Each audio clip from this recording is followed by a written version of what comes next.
Let me know, Jim, when you see us live.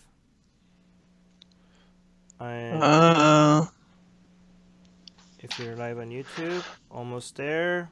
Yes, we're also live on YouTube. Can people let us know if how's the audio? I see we have 12 people already on Facebook. Wow, 14 people on Facebook. Our Facebook audience is growing fast. Hi, Uday. Hi, Mars. Wow, hi, awesome. Jim. Hi, everybody. Okay, how's the audio, everyone? Can you hear both me and Jim? We have a lot of crazy news this week. So we're going to be covering the news today, the latest news on atheism, religion, and everything else you guys ask us to cover. Carrie is saying shout out to me. Okay, there's a shout out to you. On Facebook, Leah is saying great on Facebook. So on YouTube, we see the audio is working just fine. Mark is saying thank you so much, Mark, for that. So we're going to get on the news started very, very soon. Just before we do that, Jim, can you ask our new patrons?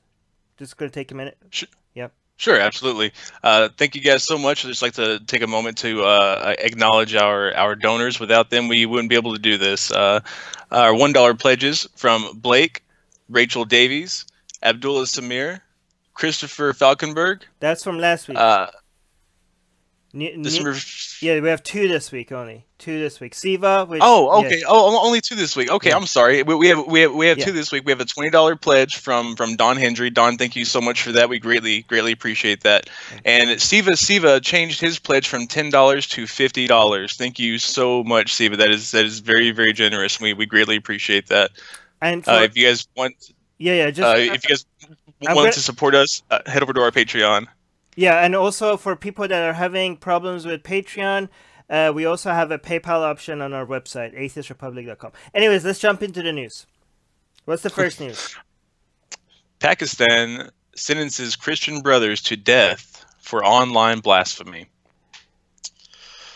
Since 2015. This is getting crazy. Like Pakistan, it just like goes from one blasphemy controversy to another. Like they don't even take a break on this anymore. Anyways, give me the summary. So since 2015, Kaisar and Amun Ayub, they are 2 Pakistani Christian brothers. They've been in Jaloom jail for online blasphemy since 2015. They were accused of posting offensive material against Islam on their website in 2011. Both of them fled the country and were on the run for 4 years, but were arrested when they returned home. And according to the Center for Legal Aid, Assistance and Settlement, they have been sentenced to death by hanging. The sentence was read inside of the district jail, Jaloom. The Center for Legal Aid, Assistance and Settlement has been representing the 2 accused brothers, and they plan to appeal the sentence before the Lahore High Court. So this happened. They've been in jail since 2015. But why is this news now? Because they just got sentenced to death. This is why it's now news. Okay, so yes, that's correct. They got a death sentence, and we just had recently the Aisha Bibi, Asiya Bibi, right? Asiya Bibi case, but she didn't get the death sentence because they said they didn't have evidence for it. Now here's an example for when you do have evidence for it. These are also Christian. Asiya was also Christian, but this was for what? This is death sentence for memes. Is basically what is it? What did they post? Do you know? Yeah. I mean, it was something offensive. It was something portraying Muhammad amongst other things. But they claimed that it was their website, but that at the time that the images were posted and the material was posted, that they weren't in charge of the website or its content anymore, and but they still charge them. You know, fuck Pakistan. Hey, Pakistan, listen to this. Fuck your prophet. Fuck Muhammad. Okay. Fuck Muhammad, and I mean, jeez, okay, guys, you can see. Piss be upon him. Yeah, you see, what I'm saying right now is punishable by death in Pakistan. What a disgusting country. What an embarrassment Pakistan is to the civilized world. And all you're doing is making fucking noises with your mouth. Just fuck Muhammad. Those are noises, and you're gonna kill somebody over that. Fuck you. Yeah, and first of all, what an embarrassment Pakistan is to the civilized world, and what an embarrassment Islam is to humanity as a whole. Like, Get over your fucking weak God can't handle like online memes. This is how fucking weak your religion is. It needs your laws to protect itself from fucking memes. God damn it! Exactly. If your God was as if your God was as powerful as you say he is, and you believe that he is offended by the things that we say, then why in the hell am I still here saying fuck Muhammad? Yeah. See? So your God, apparently your God only has jurisdiction in Pakistan, because we're going to say fuck Muhammad and you can't do anything to us here. Allah doesn't have a passport. Yeah, we have to build a wall for Allah. No, but seriously, like, your God needs you to be able to punish people. Like, how fucking pathetic. You should be punished for blasphemy, Pakistan government, yourself, because you're proving to the rest of the world how fucking weak and pathetic your religion is. So you're blaspheming against Islam yourself, because you're embarrassing yourself. Oh my God. Like, honestly, is there a huge outcry for this? Like, are people trying to like get this to stop? Is this getting enough attention? Probably not. There have been protests, but all the protests have been broke up. So it's nothing that's been that's shown any real effort other than what's going on with the Center for Legal Aid, Assistance, and Settlement. They're the ones who are actually appealing the sentence, but it looks like they're going to carry out the death penalty from the news I read today about as of 6 hours ago. All right, so before we look at the comments, I think there's two different kind of comments that I see usually when it comes to a news like this, that I really pisses me off on both sides. So from the Christian side, when they claim prosecution, victimhood in United States, and those Christians, and I know a lot of Christians do talk about this a lot, and they should, right? Like, if the Christians that are bringing attention to this, kudos to you. But I hope it's not because they're Christian, but also because they're just your fellow human beings. But to those Christians in the United States where they always like claim that they're victims because it's not cool anymore to say Merry Christmas, even though you can't say Merry Christmas, you're not going to go to jail for saying Merry Christmas, but you still think you're the fucking victim, and you don't say anything about this to those Christians. Fuck you, okay? But hypocrites. Also, hypocrites. But also to atheists that want to be the atheists in free countries, where they always want to be the big, not just victims, but they just sit on here and just let me finish this. When the atheists that want to be the greatest victims, right? Always. And they look at this and say like, oh, the Republicans in the United States would also do the same thing. Oh, it's coming soon to America. No, it's not. No, it will not happen. And it's never going to get even close. And it's never have been even close to this. This is true theocracy. As much as I'm against Trump, it has not, it's not even close to this. Like, it's miles away from this. Please recognize that this is way more insanity than anything you would ever experience in your life, and probably you would never experience anything like this in United States. Very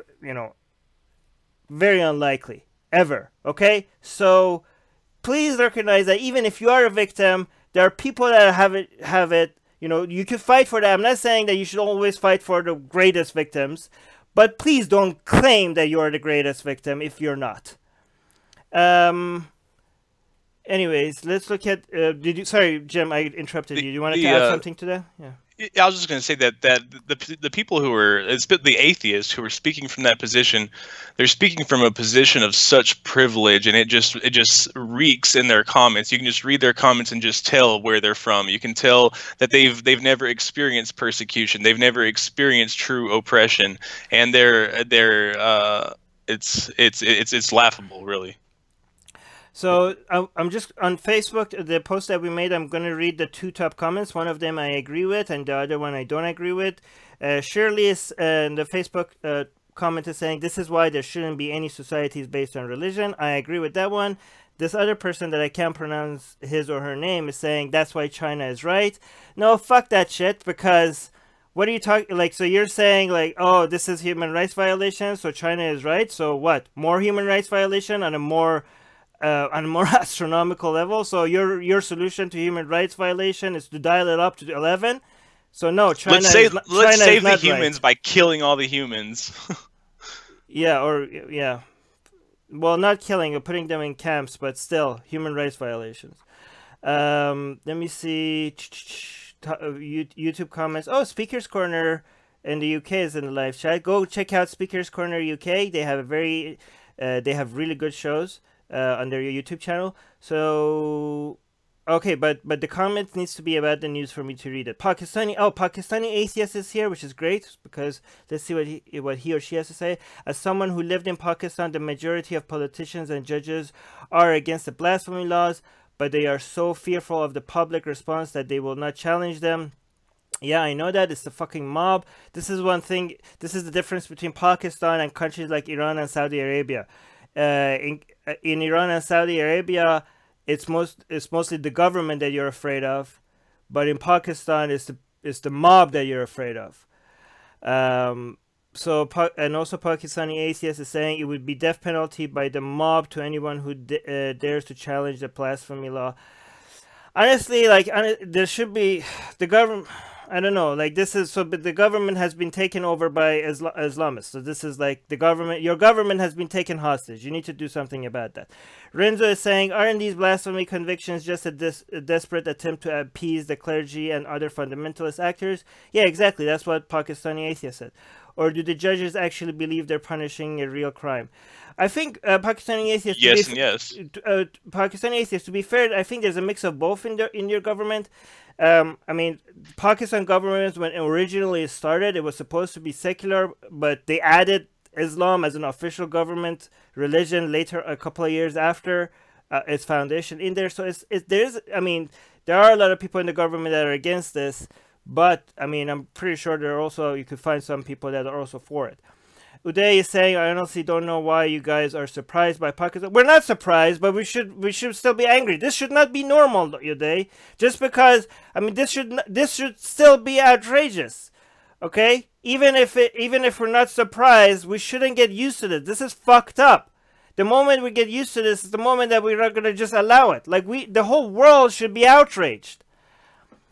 I can't take you seriously with that sloth in the comments. Okay. How about no? Okay, that's the stuff. So let me see. Good. should have known better. Whoa! What the fuck? Look at this comment in our Facebook page. Wakaz is saying good. Should have known better. So he's blaming the victims here, the Christians, for posting the fucking memes. Jesus fucking Christ. So yeah, and you could have said they should have known better, but the fact that you started with good makes you a fucking evil person, Vakaz. You're as bad as the oh my god. Fuck you. And I will almost guarantee that person is American and believes in the freedom of speech. I don't know, actually. I can't guarantee. I will almost guarantee. No, it's Vakaz Akram. He's actually. Oh yeah, you're right. So never mind. I don't know how you guaranteed that. You got lucky, Jim. Yeah.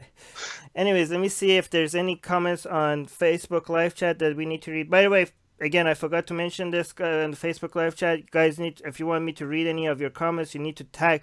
Holy shit, there's a shitload of comments on Facebook live chat. I can't see which ones I'm supposed to read. You guys need to tag Atheist Republic if you guys wanted me to read anything. And if I do miss any of your comments, even after you tag us, I apologize. There's just way too many comments. But I'm glad to see there's a lot of discussion happening on our Facebook live chat. Uday is saying Pakistan is Frankenstein's monsters created by Islamists. Okay, so let's... Jim, do you want to add something, or do you want us to move to the next news? No, I don't have anything else to add on that. I mean, I think I pretty much made my position clear. Yeah, let's go to the next news. Backpackers killed in Morocco by ISIS terrorists, with one filmed being beheaded. Louisa Vesterager Jespersen, 24, from Denmark, and Maren Ueland, 28, from Norway, were hacked to death and one beheaded on camera while camping in the Atlas Mountains. On Monday morning, the bodies were found. The footage shows a woman screaming while a man cuts her neck with what appears to be a sharp kitchen knife. One of the women was decapitated, and the other one was found dead with a severe neck wound. And in the video, a man is heard saying in French, "This is for Syria. Here are the heads of your gods." 4 suspects had links to ISIS and had sworn allegiance to the terrorist group. A video recorded a week before the murders showed all 4 men pledging their allegiance to so-called ISIS leader Abu Bakr al-Baghdadi has been authenticated by investigators, and it gives weight to suspicions that Miss Jespersen and Miss Ueland were killed in an act of terrorism. Wait, what? I thought this was in Morocco. Am I confusing the story? No, you're not. They were backpacking in Morocco, and I mean, and so why does it? I mean, I can only assume that they were. Oh, this is for Syria. Sorry. So yes, the person for Syria. Okay, correct. so they've holy fuck. They came from Syria, I'm guessing, to make this attack, or they were from Syria. So they recorded this a week ago before. By the way, a lot of people don't know ISIS is not defeated. There's like, I don't know how many. I think the last number I heard, there's like 30,000 of them still left. Is that? Well, you can call it what you want, but Muslim extremism isn't defeated. Sure. Yeah. This was so. You can call it Al Qaeda. You can call it the Taliban. You can call it ISIS. It's Muslim extremism. Okay, but to be specific, this was ISIS. But the thing is that I heard some people have watched the video, and some people that actually watch a lot of these videos mentioned that they thought that they were used to these kind of videos, but this was way beyond anything they've ever seen. Apparently, these women really suffered. Like, they weren't just stabbed. Awful. They weren't stabbed. They were mutilated, and this was a very slow and painful death. And no matter how bad you feel about this right now, I can't imagine. Like, imagine the story going back to their parents right now. Like, they are. Just imagine being somewhere fucking lonely without your family, and just knowing your kids. This was their last experience, without being able to say goodbye, without being far away from anybody they love, knowing that they're gonna die, and knowing going through such a painful fucking experience and a slow death, and right. Just knowing that this was your last experience of your child. This is. I understand. Last time we covered a news like this, I went and watched a video of that Syrian Free Army person killing his own sister. This one, I don't know if I'm gonna go watch it or not, but I might. It's hard to watch. It's extremely. Have you seen it? Yeah, you saw it. Shit. It's awful. It's bad. Yeah, they and you can tell that they had no remorse whatsoever. They were. They said, "This is for Syria. Here are the heads of your gods." What does that mean? Yeah, he said it in French. He said it in French. What does that mean? Here are the heads of your gods. I don't understand. I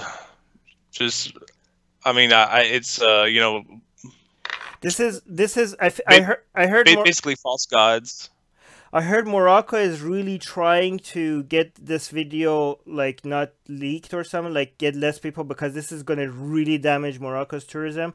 And I know a lot of people see all Islamic countries as the same, and they're going to ask why these girls went to Morocco anyways.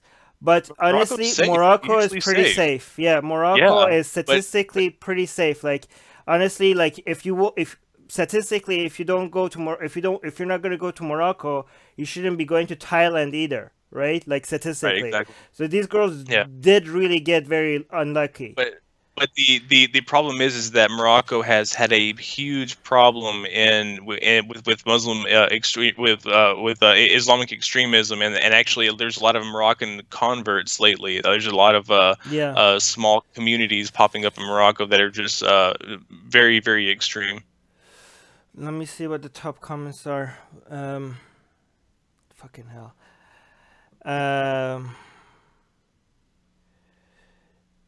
Dermot is saying the P in Islam is for peace. I think the point is that there is no P in Islam. James is saying the most peaceful religion strikes again.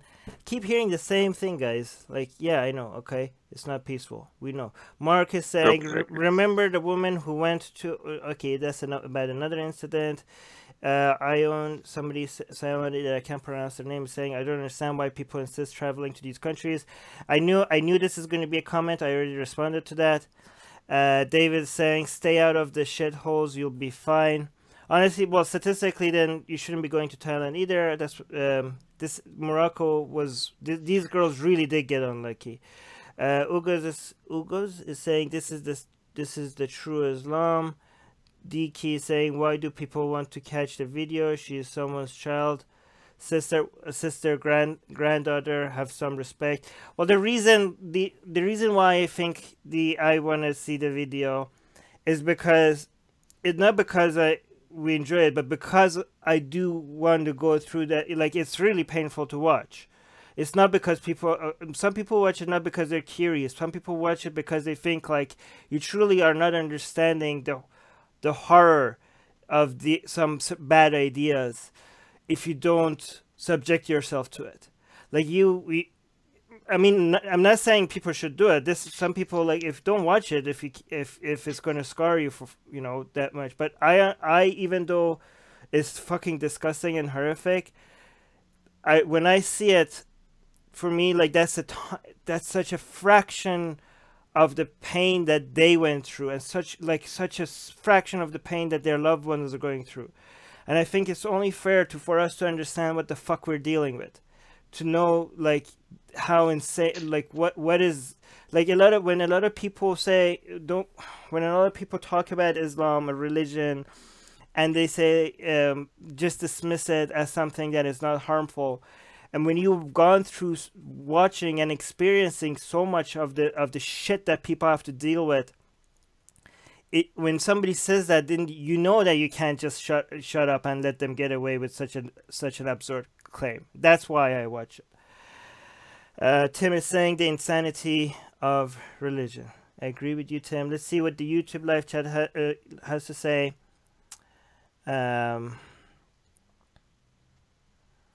Ice Goddess is saying extremism only dies when people refuse to follow it. Ice Goddess, I agree. You can't destroy extremism with bombs and or anything, or military campaigns. This is a battle of ideas, and that's the only way you can win. Pakistani atheist is saying something needs to be done against this virus of the mind called Islam. How can parents continue to brainwash their children into this hateful ideology? Soraya is saying in India you call it Sanatan. In Pakistan you call it Taliban. Different country and religions, but same mentality. I do disagree with this. I mean, I do agree that Islam is a source of all these problems, but I do think that there are some details that are different about. Like the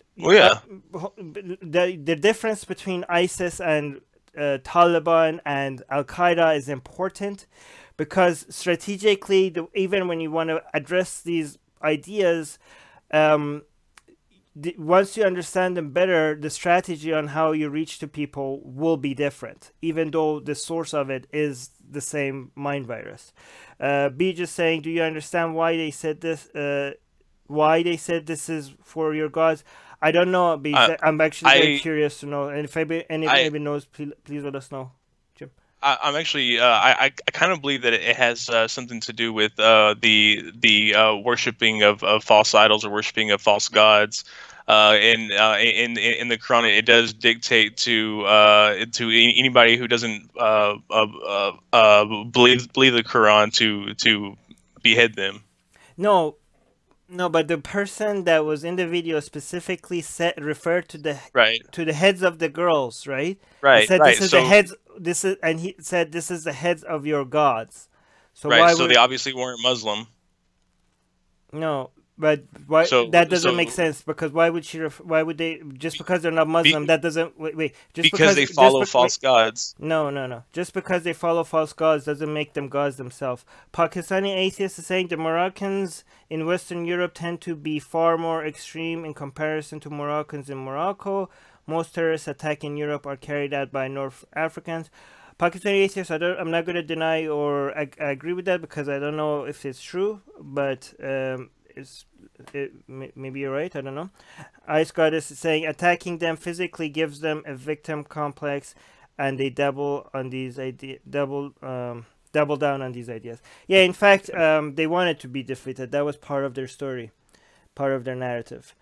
Let me see if anybody in Facebook has anything to say. Guys, if Facebook, make sure you tag Atheist Republic if you guys want us to read the comments. Jim, did you want to add anything? No. Somebody is saying Thailand is a Buddhist country, Morocco is an Islam country. Yeah, that's what I'm not saying. And? What I'm referring to is like not every Islamic country is the same. Some Islamic countries are more Islamic than others. Some Islamic countries have rules more based on Islam and are more barbaric than the other ones, right? The problem is that the ones that were supposed to be less Islamic are going backwards and becoming more Islamic. And extremism is rising everywhere. Anyways, let me see. Jim, should we go to the next news? Yeah. Daughters only have God to thank after doctors cure daughter's brain tumor. Roxli Doss, an 11-year-old. So the parents are saying that they have only God to thank for their Yes, child. correct. Yeah, okay, go on. Right. So Roxli Doss, she's the 11-year-old girl who was diagnosed with a rare brain tumor, and her parents only have God to thank for the miraculous cure as the tumor mysteriously disappeared. Doctors have no explanation for why she's able to go horseback riding after suffering from cancer. Dr. Virginia Harrod said that the girl went through weeks of radiation, even though there is no cure. In August, the family held a benefit, and all they could do was pray for a miracle. The family said that they only have God to thank. So big fuck you to the doctors. Well, before we say fuck you before we comment on the parents or the doctors, first of all, let's acknowledge that it's great that they are fine now, right? So they're good. Right. It was not an incurable brain tumor. It was an inoperable brain tumor. It was called diffuse intrinsic pontine glioma. It's a very rare type of cancer, but it's a very serious type of cancer, and you can't operate on it. It's a brain tumor, right? Yeah. Right. But with radiation, because if there was no cure, then why in the hell would she be going through radiation? But after going through radiation, she now has no signs of it. Yeah, but the doctors admitted that they don't know why she's healed now, right? Why she's okay now. They don't know. Right. So this is the classic we don't know, therefore God, right? Right. So I mean, this is argument from ignorance, but it's such a people being sick and all of a sudden and then not being sick is throughout history has been a sign of God. People have always like, oh, we don't know what happened, therefore we've been healed, which begs the question that, well, I mean, if you're thanking God, what? If you're thanking, I mean, it's more like you were misdiagnosed in the first place. You know, like Lazarus. I don't think Lazarus raised from the dead. He probably had a really bad hangover. No, okay, but the thing is that sometimes people get better, and sometimes the doctors don't know why they got better, right? It happens. Yeah. It happens all the time, right? But those are the perfect cases for Muslims and Christians and everyone else to claim that there was a miracle. Those are the. But to respond to that, though, there are also thousands upon millions of unexplained cancers and blood disorders and genetic disorders and immunodeficiency disorders that doctors don't know, how they got them. And slowly we're learning this. But if you're going to attribute the lack of knowledge in how they got cured, then you have to attribute the lack of knowledge in how they got the disease in the first place. Well, yeah, that's also God works in mysterious ways. Have you heard? Yeah, or God's no, but an asshole. Yeah, I mean the point is that when people say like, okay, so the doctors don't know, so obviously this is a miracle. Obviously this is false. I mean, I don't even know if you need to address this, because it would be weird. The miracle would be if doctors could explain everything. That would be bizarre. Like if the doctors, when people also get sick sometimes and the doctors can't explain what's happening, right? And people sometimes get better and the doctors can't explain why they got better, right? This is not weird. It would be weird if we claim that right now doctors can explain every single sickness and every single recovery are completely explained by medical doctors. We understand it fully. That would be an extraordinary claim. That would be an extraordinary position for us to be with, right? And since we're not in that position, these situations would be taken advantage of. But obviously, I mean, the classic responses to this by an atheist is like, okay, so if you're thanking God for healing your daughter, are you also thanking him for putting the tumor there? Because obviously it was God that put the tumor there. Wasn't God like so? But then as a Christian here, this is how I'm an expert in Christian bullshit, by the way, or religious bullshit in general. This is how I would respond to you as a Christian. I would like, no, God put the tumor there to test our faith. And we passed. We passed and we showed that we didn't give up on God. And we prayed and we prayed and we prayed and we had faith. And God rewarded us with a cure. See? This is the art of Christian bullshit. Another thing is that, and one thing that this is sad about, like very sad, is that if you are another Christian parent, like if I was a Christian parent that my child didn't survive, and these Christian parents are saying that their child survived because of God's favor and because of their prayers, how does that make you feel as a parent that you're with a child that actually ended up dying, right? Like, was I not good enough? Is it my fault? You're not worthy. You didn't have enough faith. So if I didn't have enough faith, or if I didn't pray the right way, or if I didn't pray hard enough, then would that make me responsible for my child's death? No. In my mind, no. Maybe you were meant to learn a lesson from it. Maybe that's why. Right. I mean, that's a good bullshit to say, but I'm just saying. But I'm saying is that this is such a fuck you to the parents that didn't have a child that survived. You know what I mean? So yeah. Which is sad. I mean, I don't know.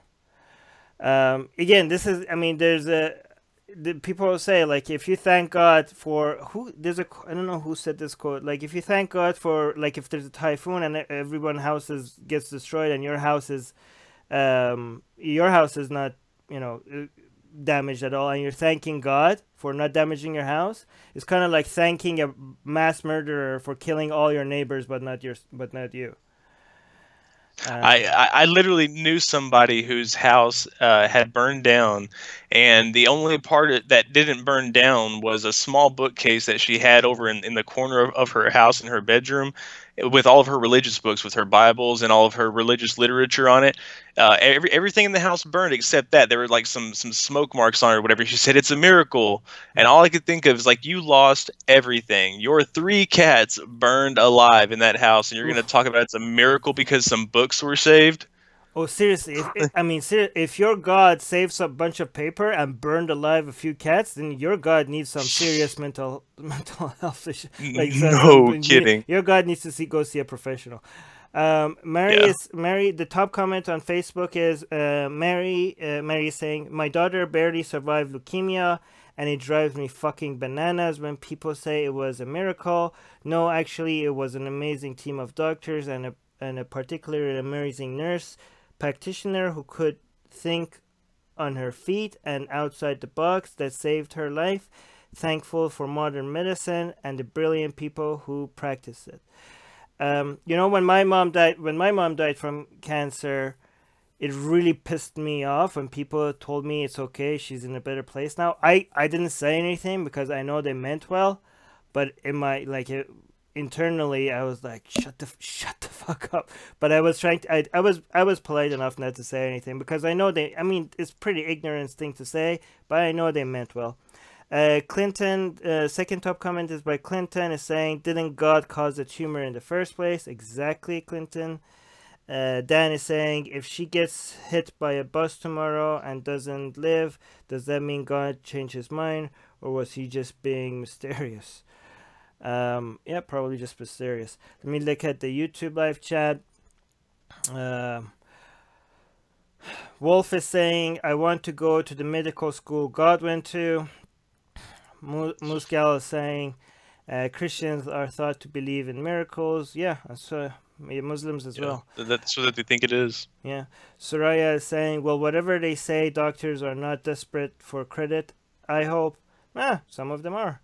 Soraya continues, is she's well, that's all good. Doctors think and they want to test the subject.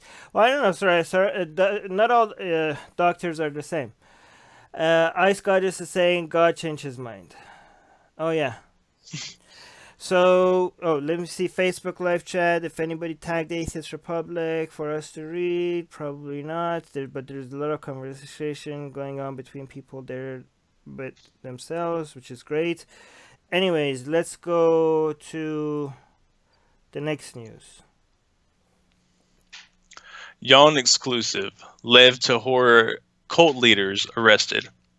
What? Several leaders of the Lev Tahor Cult have just been taken into police custody.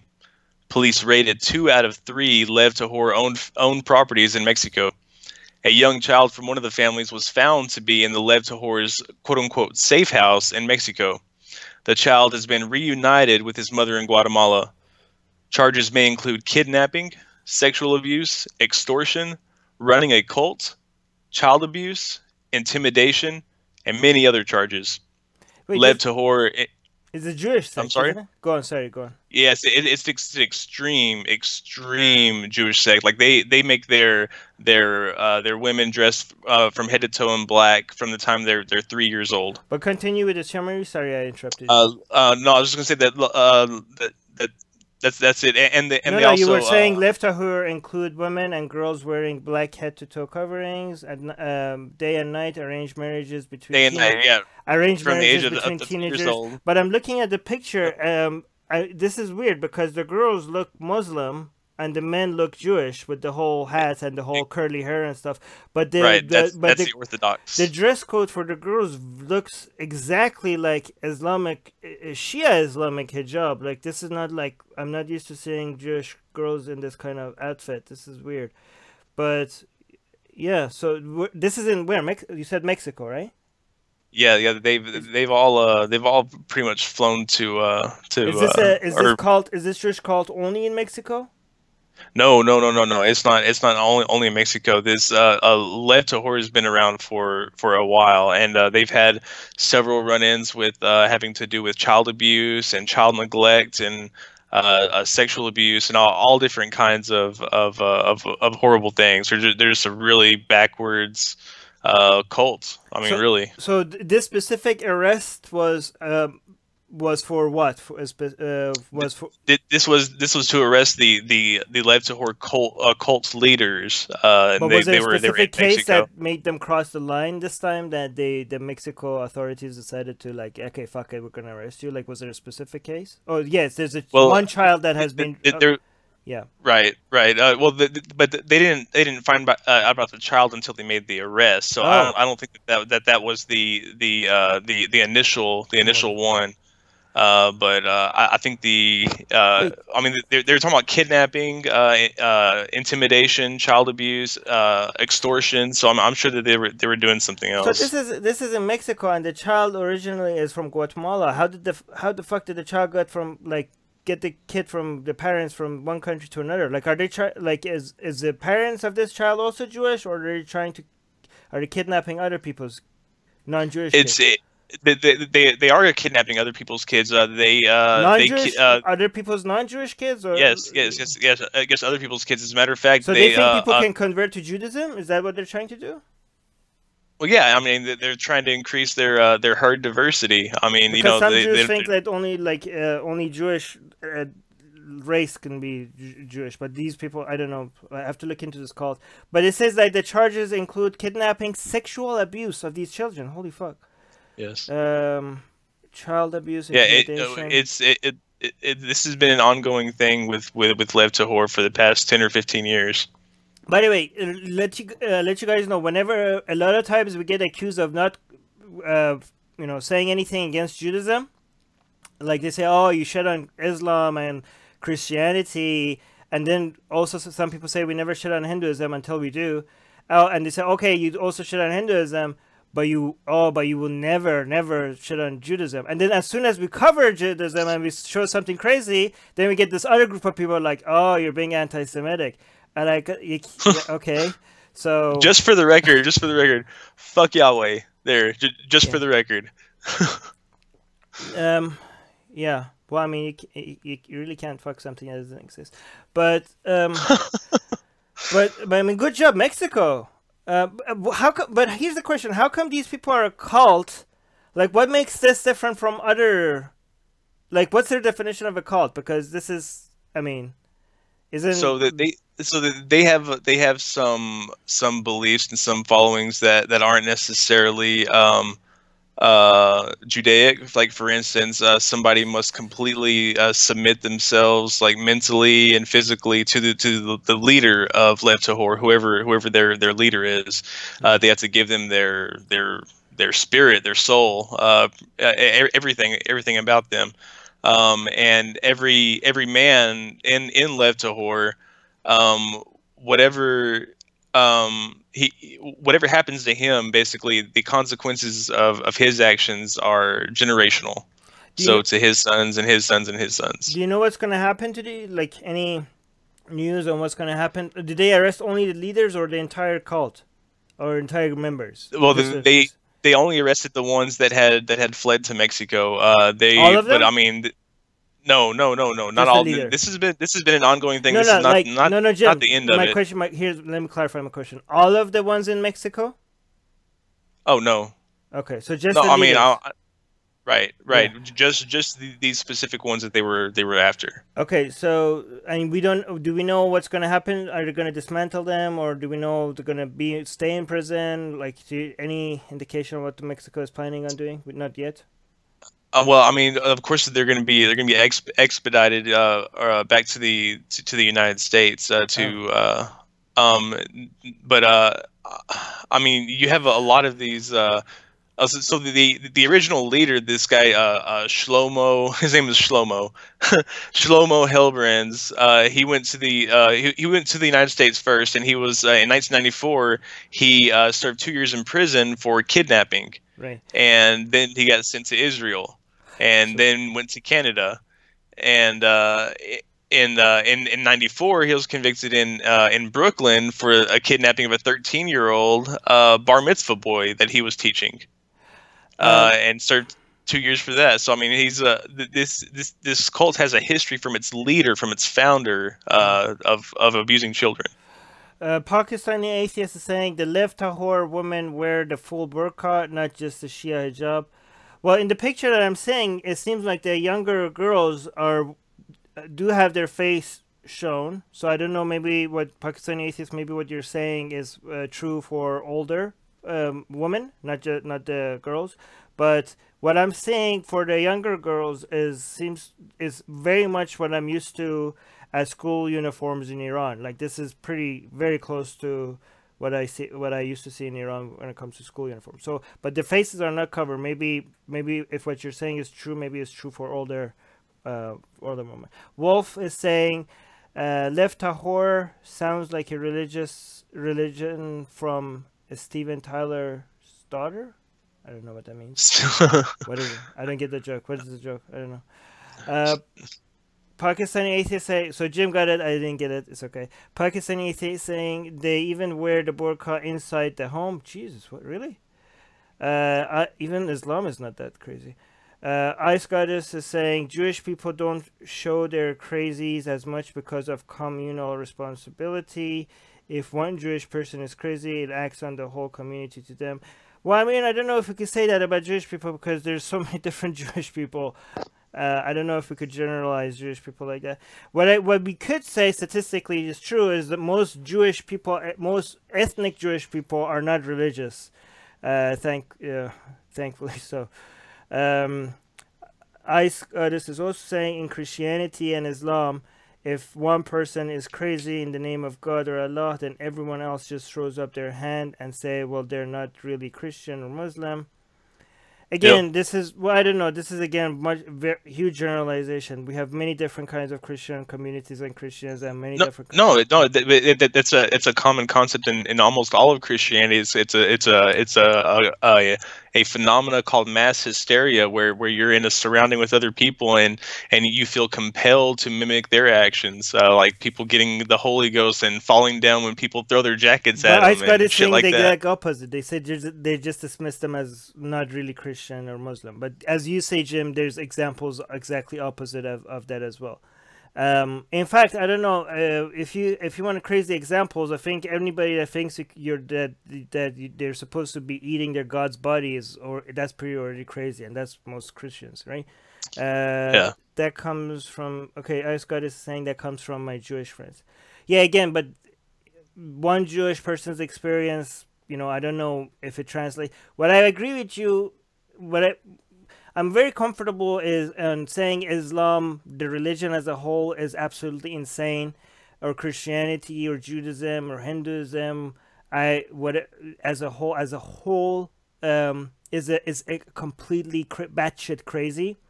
But how that translates into the lives of Muslims and Christians and Hindus and Jews, the lived experience is very diverse. So yeah. Let me see. 2 years of Facebook is saying 2 years of kidnapping. What the fuck? Yeah, exactly. Okay, so I think we're ready. Hold on, let's get to the next news.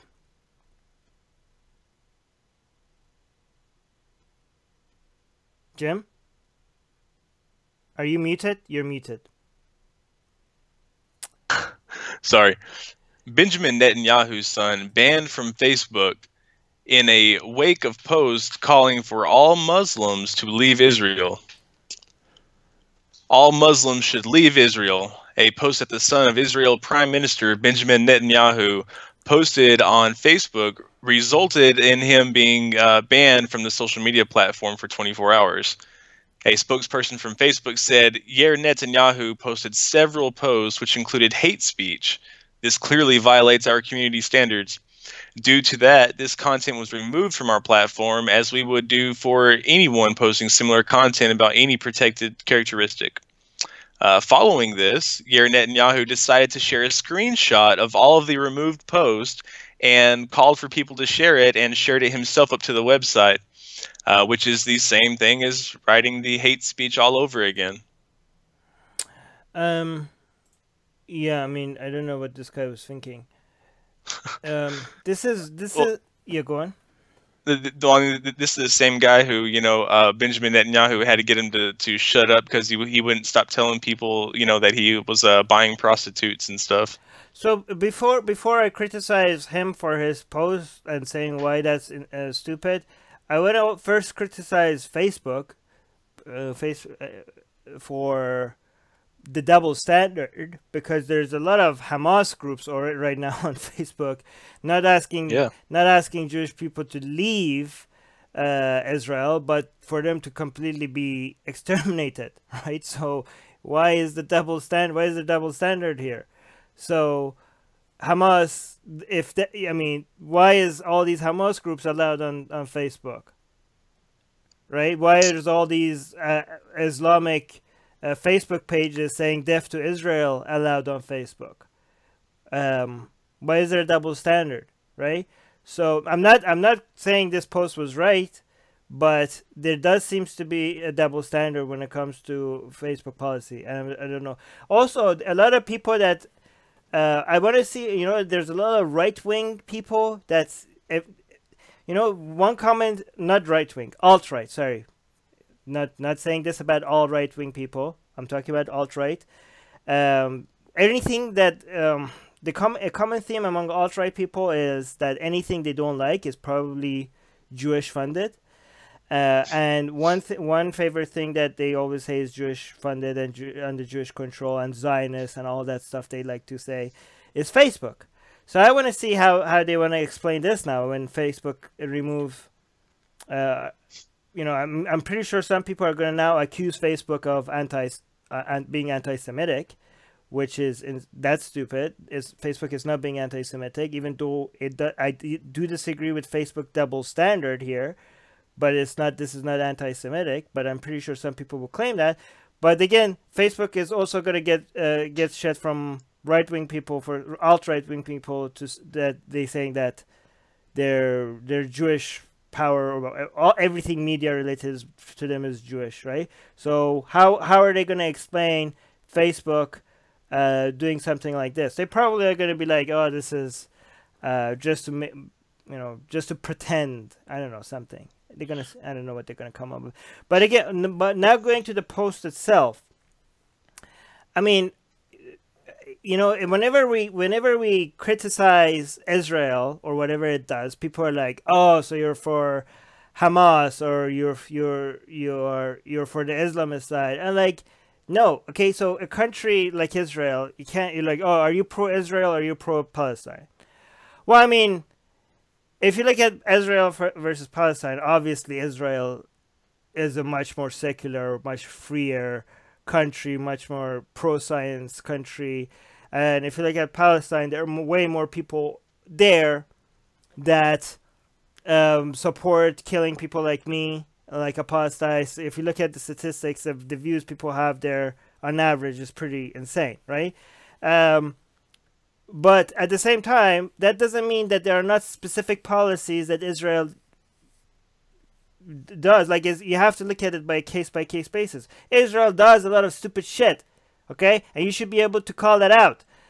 Even though compared to its neighbors, it's much better, still it does a lot of crazy shit. In fact, as all secular, one good thing about Israel is that a lot of people in Israel get to call out their government out for the bullshit that it does, right? You don't get to do that in Islamic countries. And a lot of people in Israel do take that advantage of the free speech they have. And one thing that secular activists Israeli secular activists are rightfully so worried about is that their government is getting more and more religious. I mean, one thing I like about Israel is the fact that it's secular, and this is something that shouldn't change. And the fact that somebody wants all the citizens of its own citizens, actually, we're not talking about Palestinians. We're talking about Israeli citizens, right? He's calling out on Muslims, including Israeli citizens, to leave the country because of their religion. This is he also calls out the Jews. He says that there's not going to be peace in Israel until all the Jews leave, or two, all the Muslims leave. And he said, I prefer the second option. Wait, what? So he's saying, so you see, this is why I think a lot of people in Israel, they want a theocracy, right? An ethno-state and a theocracy, right? Because I don't think that that's what he wants. Because in another post that was deleted, he said, "Do you know where there are no attacks in Iceland and Japan? That's because there are no Muslim populations," and that's what he said.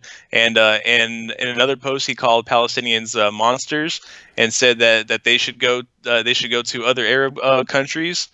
Well, I mean, okay, so what this guy thinks is going to happen? Like, they're not going to leave. Okay, Yeah. You're just gonna make. I mean, yeah. So they're not gonna leave, okay? And you're not gonna be able to kick them out because they're citizens of your own country, right? What are you gonna do? Are you gonna have a religious test and just kick people out based on the religion? You're not gonna be able to do that. So what's the point of offering a solution that is not gonna go anywhere? You're just saying random shit that just why? That's not gonna happen, right? And you're not a secular country if you're deciding who gets to stay based on religion. I mean, and this guy doesn't have any power anyways, right? Does he? No. He's just the son of Netanyahu. I mean, he's got a lot of money. I mean, because he's not just the son of a government official. He's the son of a gas tycoon. You know, somebody who's extremely wealthy. Right. I mean, if people said that, oh, Jewish people should leave Israel, that would be as insane as what this guy is saying, right? I mean, you don't want to, if you're fighting extremism, you're going to turn into one yourself if you keep acting like this, right? Again, the good thing about Israel is that it's a secular country and people like this are fucking it up. It's giving more and more advantages to religious extremists, and I'm worried for the future of Israel. Yeah, so Muscal is saying, where does he suggest the Muslims in Israel go? Back to Muslim land? I don't know. Mars is saying, I got a buddy who works at Facebook, going to see if I can interview him to get his views on what's going on with the double standards and censorship. Oh, wow, Mars, send us a link when you do. Great idea. That would be awesome. Just make sure that it's anonymous. You don't want to threaten his job. You know what would be amazing if people start now blaming Facebook for being anti-Semitic, because these kind of accusations is what gets us banned from Facebook without any due process. So now maybe Facebook will get a taste of its own medicine. Not that I'm saying you should do that, because that wouldn't be fair, but it would be interesting if that happens. Let me see what the top comment is.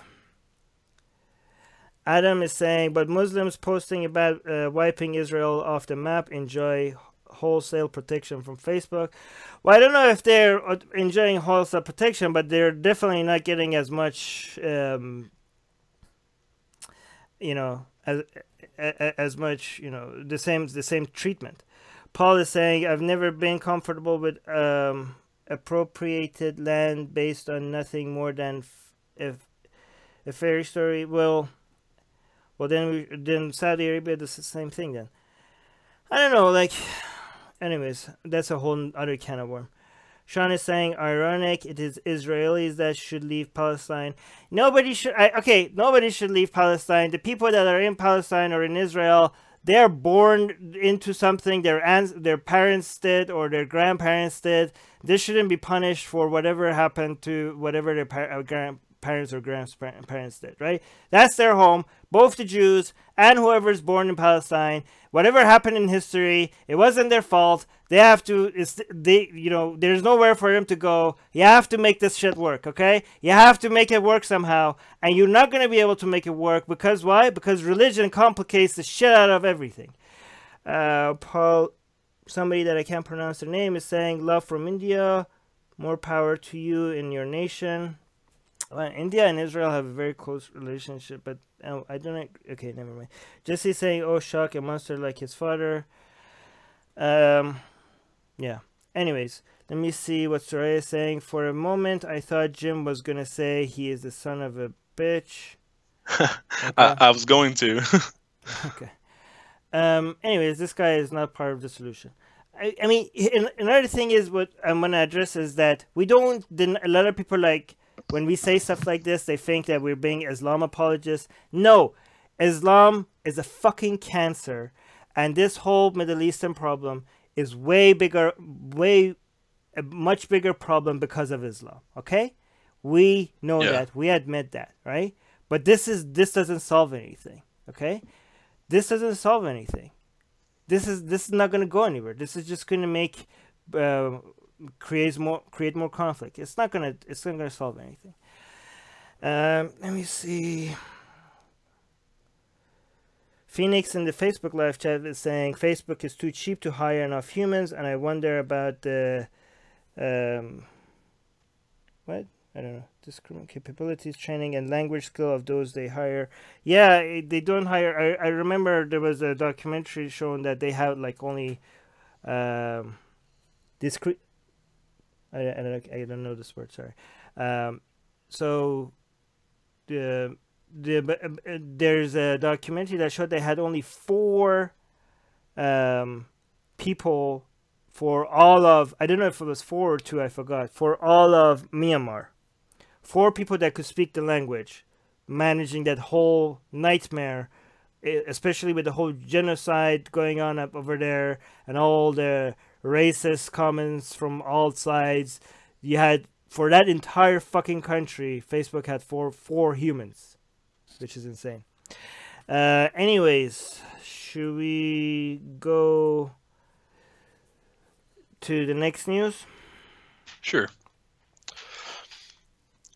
Parents say priests emphasized suicide is a sin at their son's funeral.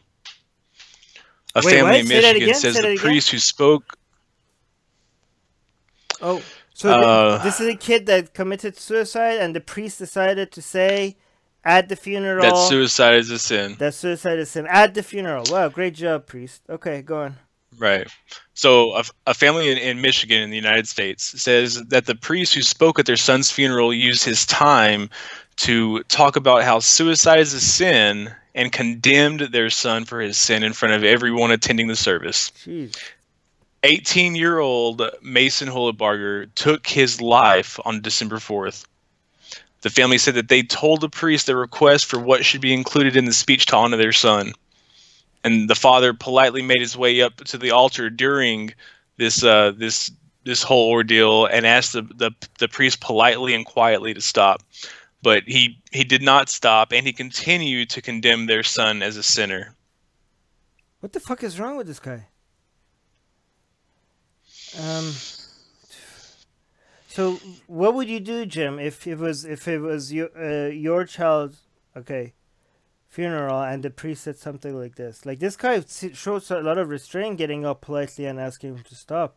I bet you a lot of people wouldn't be able to stop themselves from punching him in the face. Not that you should do that, like, I'm not calling for violence, but I mean, if you're a parent, sometimes something like this, what would you do if something like this happened? I mean, I can't put myself in his position because I wouldn't have a priest anywhere near, any of my kids' funerals. I hope that day never happens.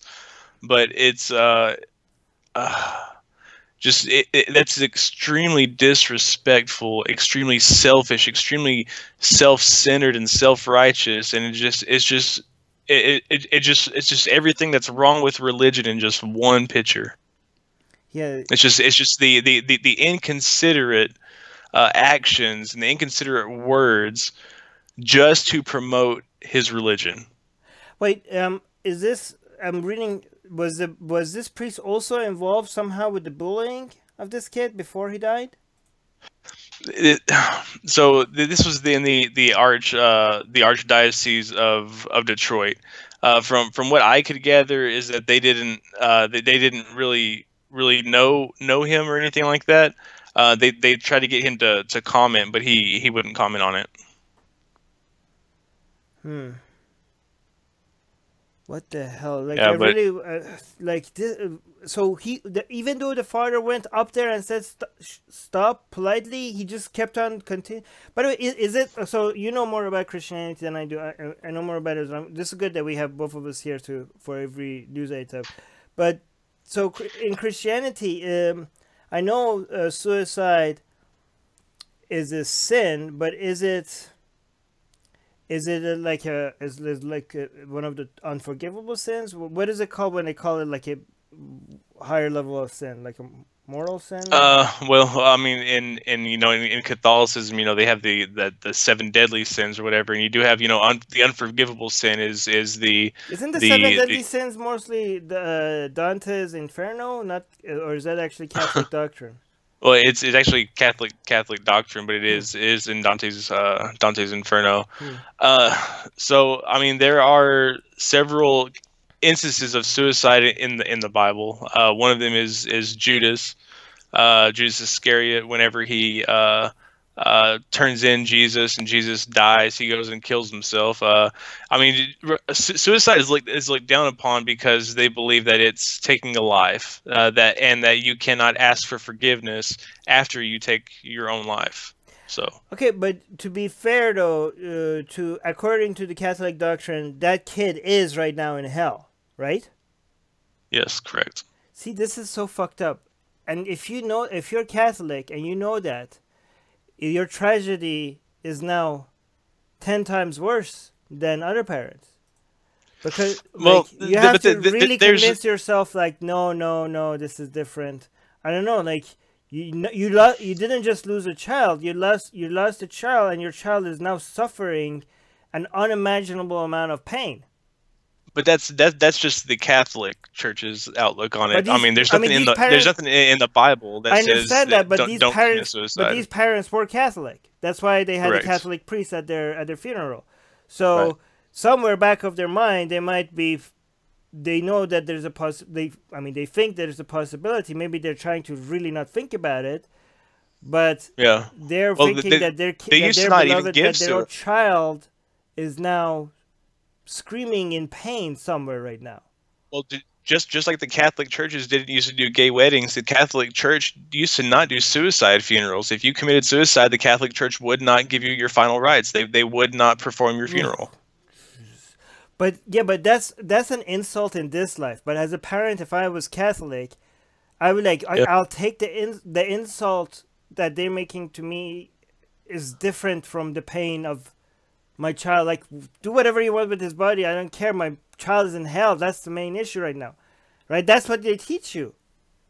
You know, this is what again going back to my mom. When my mom died, some people ask me, don't you wish you could see her again? Does that make you sad?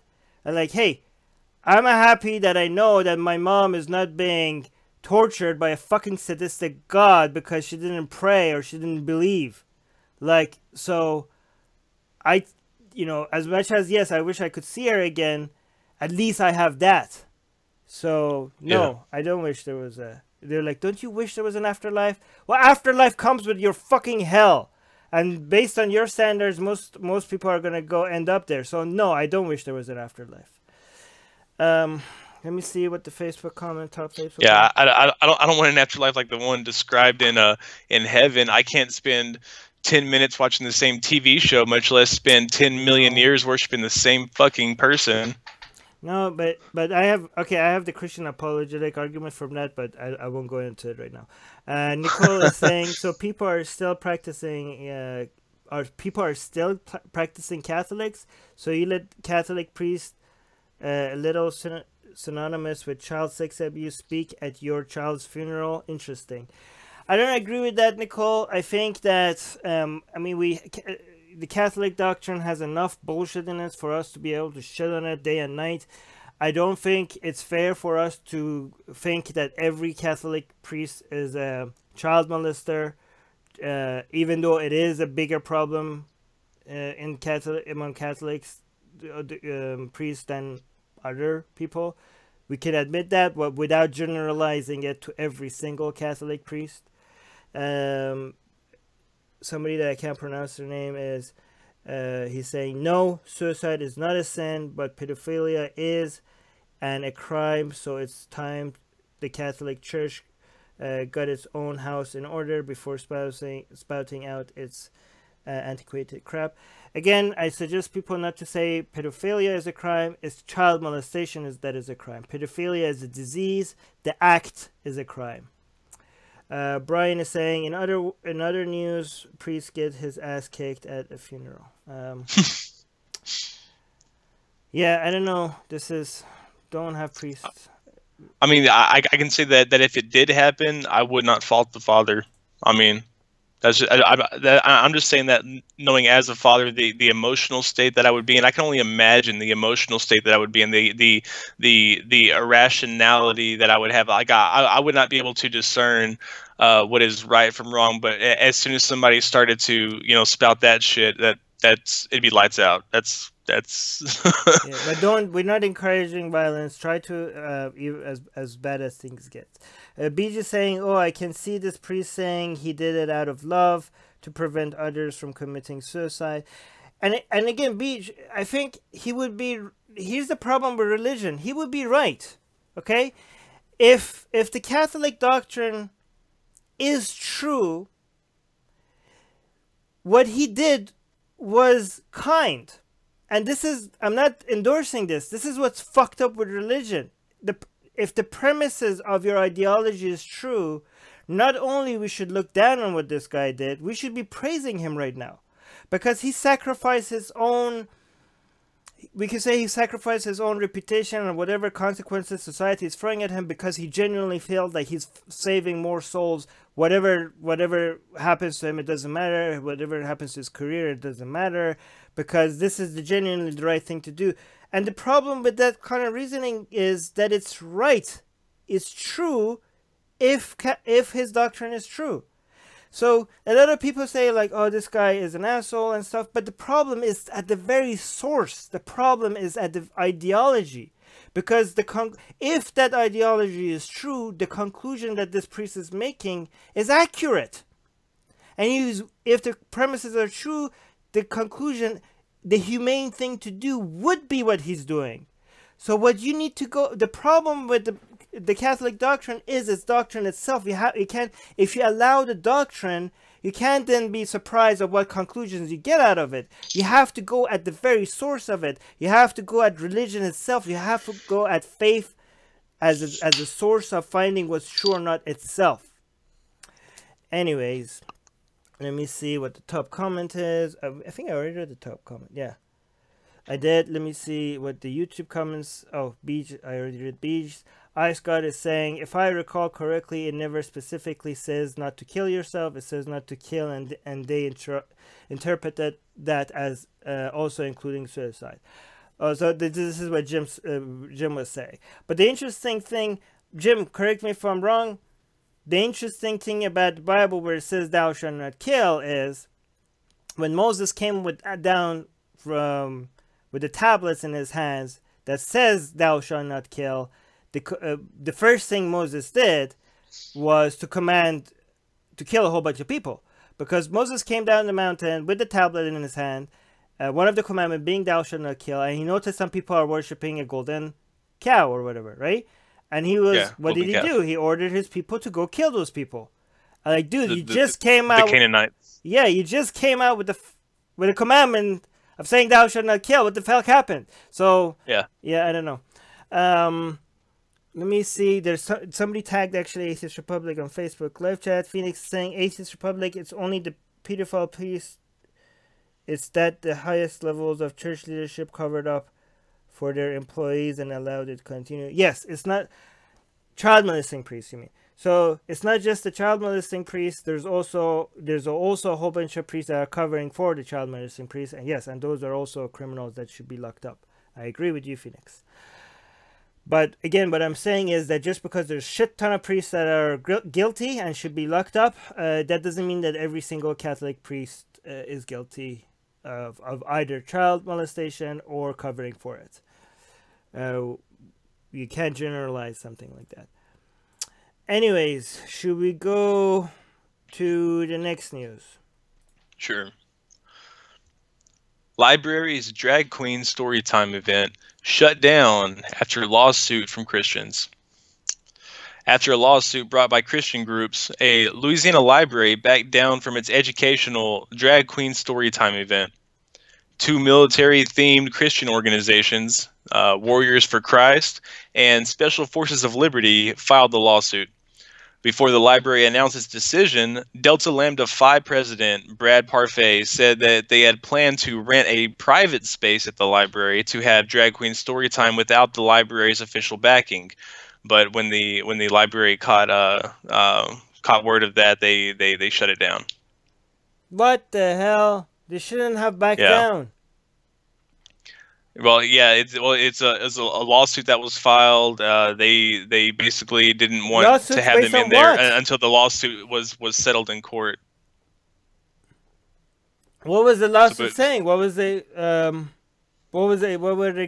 case? They really have no case. So they're just saying that. But what does it say? They're saying that the drag queen story time promotes the religion of secular humanism. And wait, so why is that case not just thrown out of? Why is there even a court case? Like, why is there even a hearing? Isn't this ridiculous? Religion of their attorney is claiming that the LGBT secular humanism is a religion. Yeah, but so I know that's ridiculous. But why there's a judge that is actually spending time hearing this case? Like, why isn't it just not thrown out right away? It hasn't even been settled yet. It hasn't even been heard. It's just the lawsuit's been filed. These people not only need to be laughed out of the court, they need to actually pay for the library's legal fees as well, whatever the library's expenses are. Yeah, I agree. I mean, why is this not like, okay, so, you know, we see a lot of cases getting like a lot of attention because somebody somewhere used the wrong pronoun or somewhere. But why shouldn't this get more attention? I mean, this is clear discrimination, isn't it? I mean, I think it's a violation of human rights. I mean, it's one thing for you to be like, oh, this is like, you know, trans rights activism. Like some people claim, sometimes it goes overboard or not. But everybody at this event was there from their own free will. It was not. I mean, this is clear they weren't forcing it on anybody. They weren't walking down the street. You know, that they had their own, their own designated time that they had been doing this regularly. No, but what I'm saying, but the point that I was trying to get at is that I'm hoping that every single transgender rights activist that has made a case about smaller stuff. I'm not saying those smaller stuff should have been an issue or not. But this seems like a mega case compared to the other stuff that people get offended about, right? Like if you are one of those people that were upset about those other things, I'm hoping that you're raising hell over this one. But Jim, what do you say to the people that are like, oh, why are you exposing my kids to this? This is brainwashing. Get your drag queens away from my kids. What would you say to that? You're exposing your kid to reality. I don't want to expose my kid to your Confederate flag. I mean, but some parts of the freedom of expression and the freedom of speech we're not going to agree with. But that's the great part about being in a country where you can express your own ideas that do not harm other individuals. But whenever you start impending on other people's natural rights, their life, their liberty, and their pursuit of happiness, these people were in a public space doing what they loved with people that loved watching them do it. And for somebody to come and shit on it was for nobody walked into the Warriors for Christ or the Jesus Louis Vuitton band, whatever their name is. It didn't walk up into their house or into their organization or their shed, wherever they organized in front of their burning cross, and try to promote transgenderism or cross-dressing or drag queen normalism or any of this bullshit. And they feel the need to go and go the extra mile and file a lawsuit, and it just shows you who the real snowflakes are. Yeah, I mean, I'm not gonna argue transgender rights stuff with you, but these kids are definitely having fun. It's not transgender. That was the wrong word to use. It's a drag queen. Drag queen. Sorry. Yeah, I actually had this explained to me. Sorry about the miss. Yeah. So yeah, drag queen. That was my fault. Yeah, it's Jim's fault. But whatever your thoughts are on this is these. I mean, they show up with really cool costumes. I'm pretty sure if they were people were showing up with the same costume but were not drag queens and were reading the same stories to their kids, nobody would have an issue with it, right?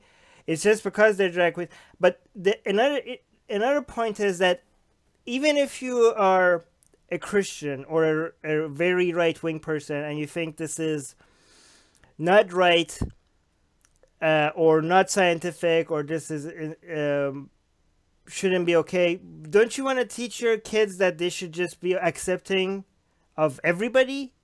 I mean, like, don't you? And it's fun. It's fun. Like if you go on YouTube and you watch this, they're great storytellers, and they dress up to do it, and Yeah. it's great. And it's fun, and the kids are interacting. The kids are having fun. I mean, why? You know, you go and you have no problem taking your kid to go to sit in a fat white man's lap that you don't know, and take a picture of your kid sitting in a strange man's lap.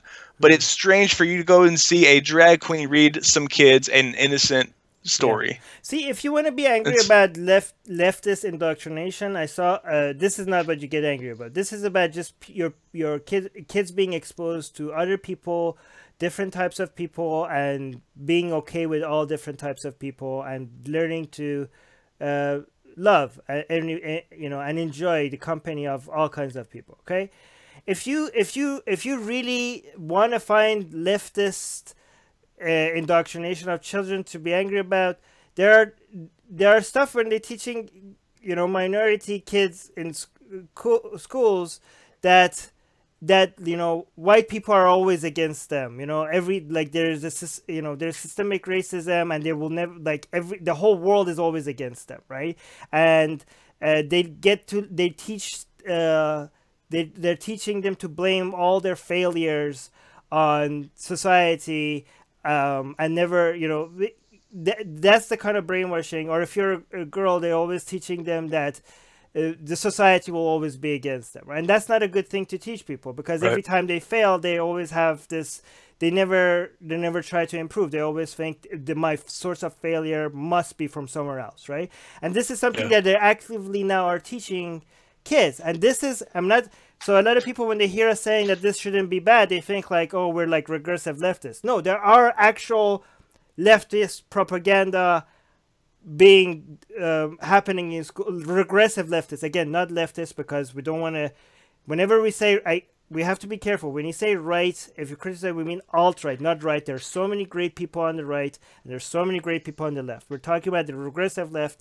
There is some shitty things happening in school, and they are teaching kids some shitty things based on their own ideology. But this is not one of them, okay? This is, the kids are having fun. It's just a story time.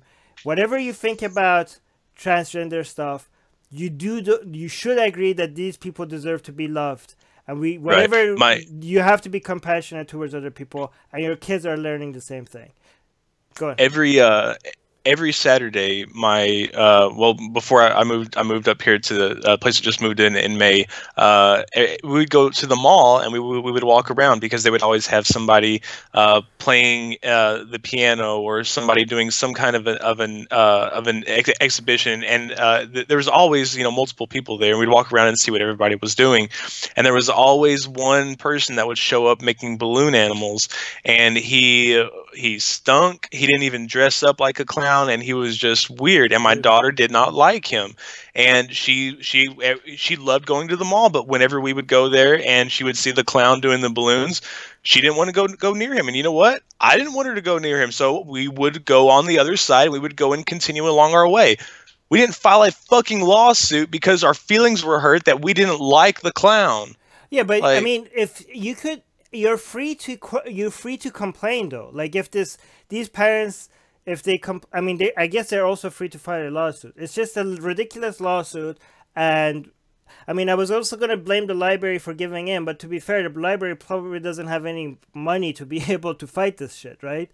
So, I mean, I don't know what the details behind this is, so maybe we shouldn't be just blaming the library for giving in without knowing what the difficulties behind all of this. Right? No! I don't blame the library. I was blaming the library. Is doing what's necessary for their own survival, because with the lawsuit underway and with it not being finalized, it was probably advised by their legal team that they not host the story time. I mean, they were until the lawsuits. Yeah, they're putting in a difficult position. I didn't say you were blaming the library. I said I originally was thinking that what the fuck happened? Why didn't you fight this, right? But these things, fighting really legal stuff really costs a lot of money.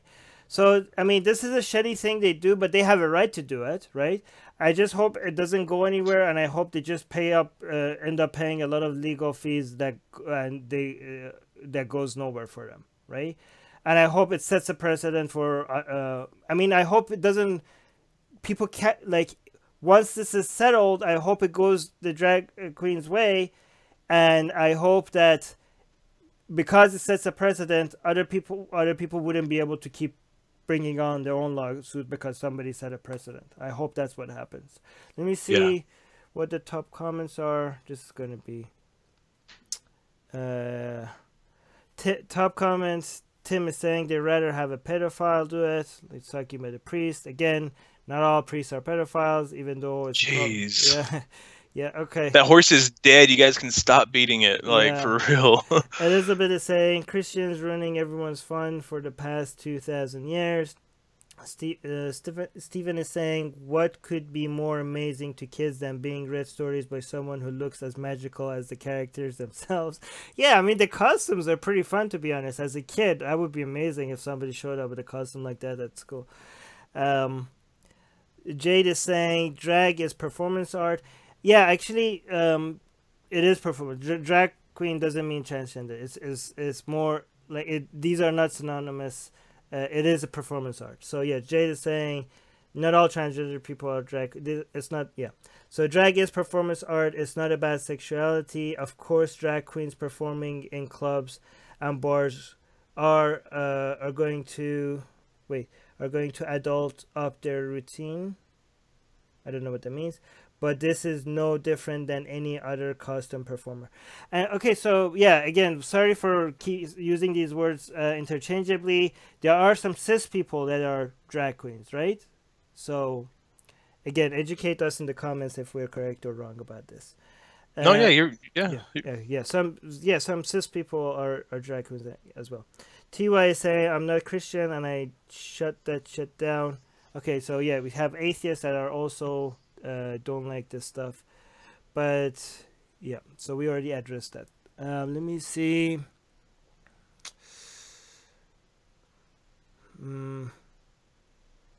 So let me see. Let's go up to YouTube.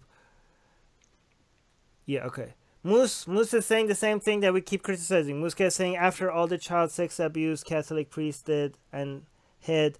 Okay, no, she's not saying exactly the same thing. So she's saying, after all the child sex abuse the Catholic priest did and hid, no one should be listening to any priest. I'm still shocked people... Oh, this is about the previous news, sorry. Uday is saying the broken... Okay, that's about the previous news, sorry. Okay, Muscal about this news. Public libraries are for everyone. The drag queens should stay. This is bigotry masquerading as religious concerns. Well, I mean, religious concerns are often bigotry. She continues, in my view, we should all be promoting secular humanists. Yep, we should. Wolf is saying, Ice Goddess is correct. Who's really making this a problem? What did Ice God said? Don't take your kids to drag... don't take your kid to a drag queen story time. Yeah. Yeah. Wait, none of these kids were forced to go, were they? No. What the hell? This makes it even more ridiculous than I even thought. Wait, this was... Yeah, you actually mentioned that. So I thought this was like a school taking all the kids... No, this is not a school library. These parents this is a public library. Fucking hell. That parents, like it's advertised to the community. If parents want to come, they bring their kids. I should have paid more attention. Most of the time, the parents is even are more there. ridiculous than I thought. So this wasn't even like the school taking all the kids to this place. This was like, hey, come, bring your kids if you want. Don't bring them if you don't want. It was just like going to the mall. And they're still having a problem with it? Get the fuck out of here. What the hell? Okay, This is even... It was already ridiculous, now it's even more ridiculous. Moose Gal is saying, I would love to hang out with drag queens. They seem to be very fun and enjoy life to its fullest. They have great fashion. Ice Goddess. I mean, honestly, anybody wearing interesting costumes is fun to have at any party. Ice Goddess is saying we will stop beating the horse when it stops getting back up. Yeah, but the horse that we're trying to stop beating is that, like, when people, as soon as you mention a priest, everybody assume that they're a child molester. That's we shouldn't overgeneralize like that. We can admit that it's a huge problem among priesthood. We can admit that there's also a bigger problem when it comes to covering it up by other priests, but we shouldn't go as far as saying priest, therefore child molester.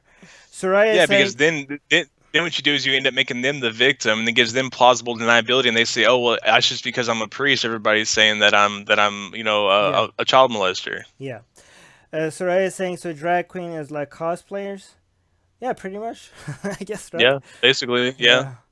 Yeah. Okay. Oh, shit. Next story. Next story. A woman drowned her daughter, then set her on fire in order to make her God happy. A mother from Wales, Carly Ann Harris, murdered her 4-year-old daughter, Amelia, in order to please God. Miss Harris described herself as a fallen angel that had to prove her strength. She added that her daughter would have to be cold washed and then burned. She told Amelia, "You're going to see the angels. See you in heaven." And on that day, Carly Ann Harris placed Amelia in the bath full of water and deliberately drowned her. The prosecutor, Michael Jones, said that she then took the body out of the bath and outside, wrapped in toilet paper and covered in a sheet. She then placed the body on a coffee table and set fire to Amelia's body. The jury has been convinced that she was legally insane and that she really did believe that the Christian God wanted her to drown and burn her daughter, and which means that she won't receive any jail time for this. So she won't go to jail. No, she'll probably go to the loony bin for life, or until they deem that she is sane. It's no justice. No, I mean it is justice. I'm pretty sure. I mean they have more expertise in deciding if she's insane or not than me and you. So, I mean if she is, if they're right and she is legally insane, she shouldn't be receiving jail time. I mean she's. I disagree that there's still a human life lost. I mean, what justice is that to be done to just say, oh well, she was crazy, and that Yeah, just it sucks. But you can't hold her Sure, you responsible. can. No, she's legally insane. Like she's suffering from mental illness. She shouldn't be held as to responsible for to the same standards that we are. Like obviously there's something really fucked up in her head. Like you can't hold her responsible. No, if they are right and she is absolutely legally insane. I mean, but that doesn't mean that this is not a tragedy. I mean, think about this. How old was she? Oh, 4-year-old. And she drowned her, so it was not very quick. So she had. After she told her that she was going to see the angels, and that she would see her in heaven. So she died really slowly. She imagine. Oh my God! Imagine your own mom holding your head under the water and you slowly die. What a fucked up experience that's gonna be. The person that you trust. But no, she shouldn't go to jail. I mean, this is why we have laws like this. This is how every civilized society has decided is the just thing to do with insane people. And again, a lot of people always want to say, "Well, religion is insanity." There is a difference. No, this is. You don't see anybody. I mean, you see in the Old Testament many times, people sacrificing their children or attempting to sacrifice their children because God tells them so. But you don't see anybody in modern times doing that. Why? Because we all know that there are no voices in our head that know that that even if there is a God, no loving God would tell us to murder our own children. So these people who are actually believing this, it's really sad because they are gleaning this. Without Christianity, she would still be batshit crazy, regardless. But with Christianity, she is giving herself justification and some kind of a guiding compass through her bullshit insanity that eventually leads to this. Yeah, again, we're not giving religion a pass here because yes, this is definitely a case of mental illness, and this is definitely an insane person, but that doesn't mean that religion didn't play a role, because when you mix mental illness with religion, the combination is even more toxic than just religion by itself or just mental illness by itself, right? So even when the situation is because of insanity, religion does play a very harmful role when you.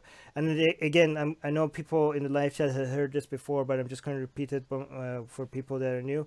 The example I usually give is that if you actually have somebody that hears voices and you know that they are mentally insane and they're hearing voices, the absolute irresponsible thing of me to do is to go tell that person that the voices that you're hearing are real, are coming from a real authority figure, from a real person, right, that you need to listen to, right? And with religion, mixing religion with mental illness, that's what the role of religion is on mentally ill people. It's basically, instead of helping them convince that they need help, it actually gives, they find a name for the voices that they're hearing, or for the which is God or Jesus. No. What usually happens is that they already have this God belief before their mental illness develops to that extent. But then, whenever their mental illness starts to show itself, instead of going to get help, they say, "Oh, I hear a voice in my head telling me to do things. This must be the God that everybody tells me that talks to them." Yeah, that's my point. That's my point. I mean, when you mix but it's not like they were crazy first and then went to go and find, I don't know which one comes first. You know? Maybe one could be. You can have examples of one coming before the other. I just know that just because you are admitting that this has a lot to do with insanity, it doesn't mean that religion did not have a negative influence here. Let me see. By the way, this is if the story of Abraham was real, which we don't know if it was at all. This is probably something. It's pretty close. It's pretty close to what happened. I mean, as I know, most religious people are. Well, most vast majority of religious people would say this is horrific. But then they would excuse Abraham for what he did, right? I mean, if you want to be consistent with your ideology, this is exactly the kind of behavior that was condoned in your own fucking sacred. But and Muslims as well, like all Abrahamic religions. These are the same people who. Yeah. Well, I mean, it's not just child sacrifice; it's slavery and rape and genocide. But specifically this story, this is why. And I know religious people and most other people they're good at categorizing things in their head and putting it, compartmentalizing it in a place where they don't pay attention to it. So I'm not saying willful ignorance. It's not like we can't just blame them for believing in the same thing for them to be as bad as like endorsing child murder, right? Because people do compartmentalize. But the true thing is that they are endorsing a book that doesn't see a problem with this. You know what I mean? And they don't know that they're doing it. So I'm not calling them I'm not saying they're actively. They're actively and knowingly endorsing child murder, but they're passively and unknowingly endorsing a book that doesn't have a problem with this. Well, but by them taking a neutral stance on this, something that happens in contemporary times, something that is proven, something that we have physical evidence of, and they're not speaking out against this. Like you said, most Christians who see this see the immorality in it. They see how wrong this is, but none of them will say anything because it's directly contradictory to their doctrine. Most religious people would say this. Will say, well, this is not religion. This is obviously insane. Well, my question for them is like, well, then you should admit the same thing for what Abraham was doing. But they won't. They won't. I know. That's what they won't do. Like, so they wouldn't. Because it's essential to the fundamentals of their belief. Oh my God! Look at her. She's like looking at her picture. She has a smile on her face. She looks so happy. That poor baby girl. I'm just trying to imagine her her head being underwater and just suffering through that whole experience. Wondering how long did it take for her to die. Jesus, oh fucking hell. Let me see the top comment. Kim is saying, what? Theists would condemn this. Oh wow, this is exactly what we said. Theists would condemn this and say it has nothing to do with religion, yet think the story of how Abraham almost killed his son is all right. Exactly.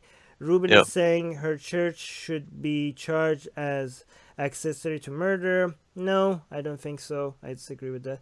Pat is saying, did it work? I mean, was her God happy? James saying it was Satan, not God. Okay, so I think James is trying to tell us what Christians would say. He's not saying this himself. Oh. It's in quotation marks. So he's saying it was Satan, not God. But forget all those times in the Old Testament when God killed innocent children. The New Testament, God is a loving God. Actually, I no, don't no. know. That sounds like something that Satan wouldn't say. No, James is not saying himself. James is putting it in Yeah. I quotation know. marks. Like, this is what Christian would say. And again, Yeah. the New Testament God is actually, a lot of people think that the New Testament God is better than the Old Testament God. The New Testament God is actually way worse than the Old Testament God, because the New Testament God has eternal torture for victimless crimes. And the Old Testament God doesn't have that. So the New Testament is way worse than the Old Testament. But go on. Quite a few of the New Testament scholars, like we're talking like in the like 4th, 5th, 6th century, 300, 400 years after Jesus' death, they actually believed that, after reading the Pentateuch, and the Old Testament, and like comparing the gods between the Septuagint and the New Testament and the God in the Old Testament, quite a few of them believe that there were two separate gods, that the God of the Old Testament and the God of the New Testament were two different gods, that Jesus was a god and Yahweh was a god. All right. Muscal is saying in the YouTube live chat, this lady needs to go to a mental ward. Wolf is saying, clearly insane. She can see things nobody else can. The poor little baby. Ice Goddess is saying, correct me if I'm wrong, but isn't human sacrifice blasphemous in the eyes of Christian doctrine? Yeah, but this lady probably didn't had any deep thoughts in her whatever she was doing. Uday is saying probably schizophrenic. I don't know. I'm not a mental expert. Muscal is saying, what if this lady got help for being insane? Should she be... Wait. Got help for being insane? Should she be tried for murder after treatment? No. No, not after. Axel is saying, yeah, Armin, if she's actually nuts, what's the point in torturing her? And even blaming this on religion is difficult because she's crazy and would have done using any kind of madness. We don't know if she would have done if without religion. She might have done it without religion, but we do know on average religion is a negative influence. Usually you can't, it's not as simple as blaming something on one factor. Usually it's multiple factors that come together, and whenever one of those factors is religion is more vast majority of the cases a negative influence, right? So just because something else is a more of a factor, we don't doesn't mean religion didn't have influence. We're not saying it did. We didn't say it didn't. She might have done the same thing without religion, but if religion did have an influence here, it was probably a very bad influence. Soraya, wait, where is it? Soraya, where is it? Where did it go? Soraya saying, I thought the right justice here would be somehow. What? I thought the right justice here would be somehow the mother realizing that there is no God and she actually did this for nothing. She just killed an innocent. Wolf is saying religion can make people so stupid that they can kill a poor innocent child. It blows my mind. Well, I mean, it does. It works ways, Wolf. We don't know which one this is. Like, sometimes sane people do some crazy shit because of religion. Some really insane people do some insane things with or without religion. And sometimes some insane people, even though they're insane, wouldn't have done some crazy insane shit things, but religion was the extra push that they needed. There's examples for all of them. But again, we're not excusing religion because in all of these cases, religion is a negative force. Alias is saying offering a daughter as a burnt offering is just the story of Jephthah? Who is this? Jim, need your help. You're the Bible expert here. Where's he at? Jephthah. Elias is saying offering a daughter as a burnt offering is just the story of Jephthah? I don't know what that is. Is that a Bible story? Aped. Jepediah, maybe? I don't know. Wolf is saying God works in hysterical ways. Well, I don't know if this one is hysterical.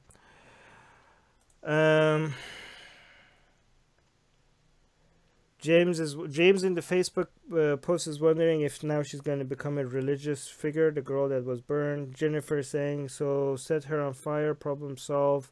At least this one. No, don't set insane people on fire, please. And don't set anyone on fire, in fact, for that matter.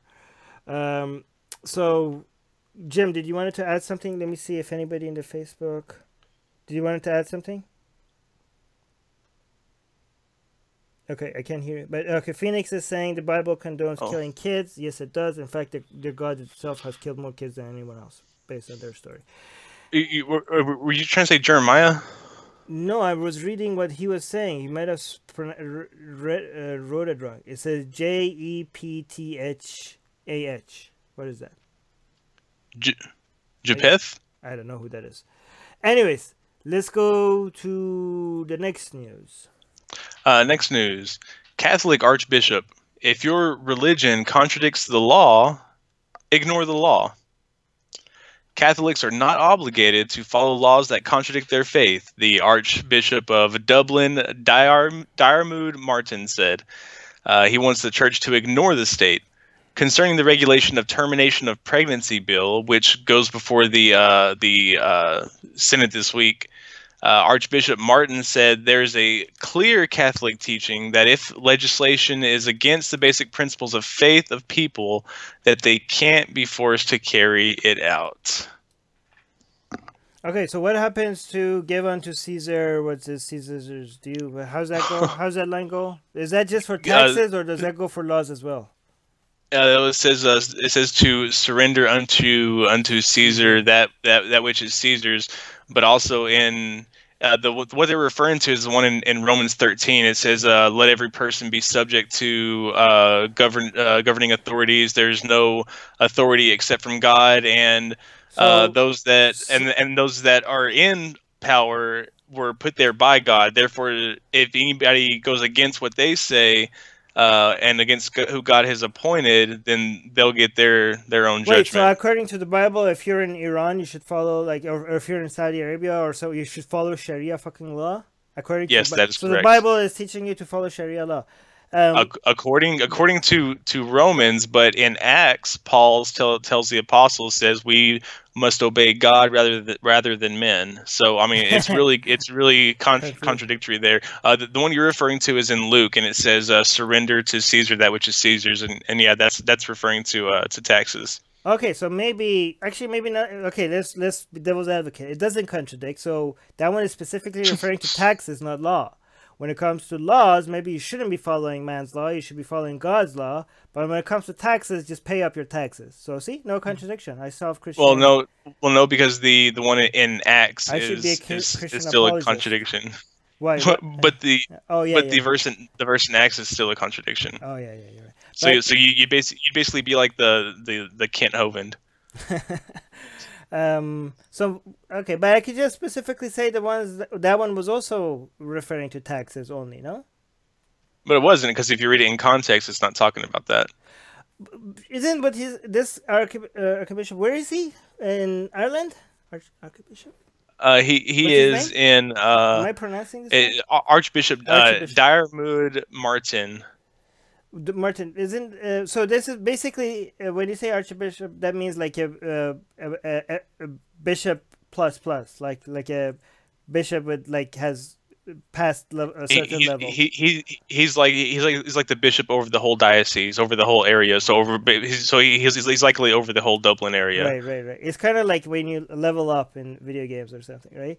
Yeah, exactly. So does he is he not committing a crime by saying this? Because isn't like, I don't know how the laws work over there, but aren't you telling, if you advocate, like if you tell people, how does this work? If you tell people to go break the law, aren't you advocating for breaking the law? Is that covered under free speech, or is that a crime? I don't know. How does that work? Well, he's not telling them to break the law, but he's telling them to not break God's law. Yeah, but if he's saying if he contradicts man's law, then you should break man's law. So he's basically telling people to break the fucking law. That's what he's saying, isn't he? I mean, yeah, basically. So I don't know if that's, I don't know.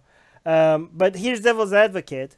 right? If he wasn't talking about a batshit bullshit crazy religion like Christianity, wouldn't we be supporting him? Wouldn't we be saying that if slavery is the law, fuck the law, right? Like, Yeah. the problem with what he's saying is that the more that's what Peter said in Acts whenever he said, we must listen to or well, when Paul said it, and Peter agreed to it. And they ended up crucifying him. They ended up hanging him to a tree, like literally in the next verse. But it was all about not spreading the gospel, pretty much. no, Not yeah, but my point that I'm trying to make is that we would say like, oh fuck, this guy is telling us to break the law, but if he was putting some other set of values above the law, we might have been praising. Like the problem with this guy is he's putting Christianity above the law, right? But if he actually had put humanist values above the law, we might have been praising him right now, right? Like if we say, if you're in Saudi Arabia and the laws is this, we're like, no, fuck that shit. We should be fighting against the law. Or if we're in a country where slavery is the law, and we were like, well, fuck the law. We should fight against this unjust law. Or if the law is that you should, because of the color of your skin, you should be sitting at the back of the bus, and you say, no, fuck that law, I'm going to break the law, we would be praising that, right? So the problem, but these aren't. But we're not fighting doctrine though. In these cases, we're fighting ideas. We're fighting concepts. Like slavery. It does have its biblical foundings, but the whole civil rights movement was just built based on our own human altruism and knowing how we're supposed to treat one another. Yeah, but my point is that we're not against him necessarily for him saying we should break the law in favor of superior values, right? We might actually even be supportive of that viewpoint. The reason why we have a problem with him specifically is that his values that he wants us to break the law for are not superior values. That's the main problem here, right? Like his values are the shittiest values, and no, don't break the laws in favor of those. In fact, where he is, the laws are pretty much very just compared relative to the rest of the fucking planet. So don't break the law at all over there. Yes, but I'm just saying, in essence, like we're not like his arguments would be correct if Catholic doctrine was an actually a value system that would be worth breaking the law for.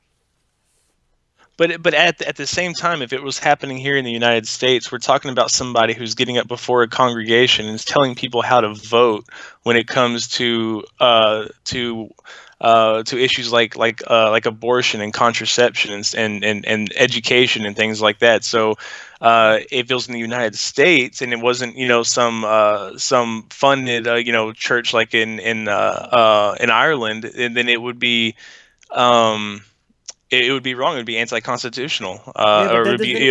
I'm sorry. It would be unconstitutional. Yeah, but that wouldn't negate what I said, though. Anyways, let me see what the top comment is saying. Peter is saying, we all know they like to ignore the laws regarding child molestation. Oh my God, the same. Okay, again, keep saying the same thing. Not all Catholic priests are pedophiles. Not all of them are child molesters. And yes, it's a bigger problem among priests than everywhere else. Well, I don't know if anywhere else. In most other places, but not every priest neither is a child molester or is hiding it. Okay. Hans is saying, don't do guilt by association. They already have shit. They already believe in enough. I mean, we're not denying that this is not a problem among Catholics. Okay, it is a huge problem, but then just don't assume. Hans is saying, by the way, the reason why I'm repeating this is because we're going to be cutting this out into pieces and releasing them. So I need to address that. Hans is saying, cool, what if my religion allows and encourages the murder and genital removal of Catholic authority figures? I mean, yeah, you could do that. Say like, hey, well, I have child sacrifice in my religion, so break the fucking the law. problem is that if you allow everybody, excuse me, if you allow everybody to exercise what they view as their religion freely, just because it's their religion, that is exactly how the human race is going to end. Because just like Armin said, you're going to have people who think that rape is okay, that human sacrifices are okay, that bombings are okay. I mean, when you start giving religion traction in the physical world where there are real world implements in a society that does not necessarily subscribe to that belief, you're looking at a real dangerously slippery slope. Yeah, well, I mean, I think that was Hans's point exactly. Let me see what the YouTube live chat is saying. Oh, okay. Beach clarifies something from previous story, but it's too late for us to read it now. Damn it. Renzo is saying, personally, wait, let me see if this is about this. Yeah, it is. Renzo is saying, personally, I agree that in a situation where your own moral code clashes with the law of the land, you should ignore the law. Obedience should never become a virtue in itself. Well, I mean, I don't think you should, because not everybody is in a position to take that much sacrifice and risk. But if you are an activist that goes against an unjust law, you should be celebrated and admired.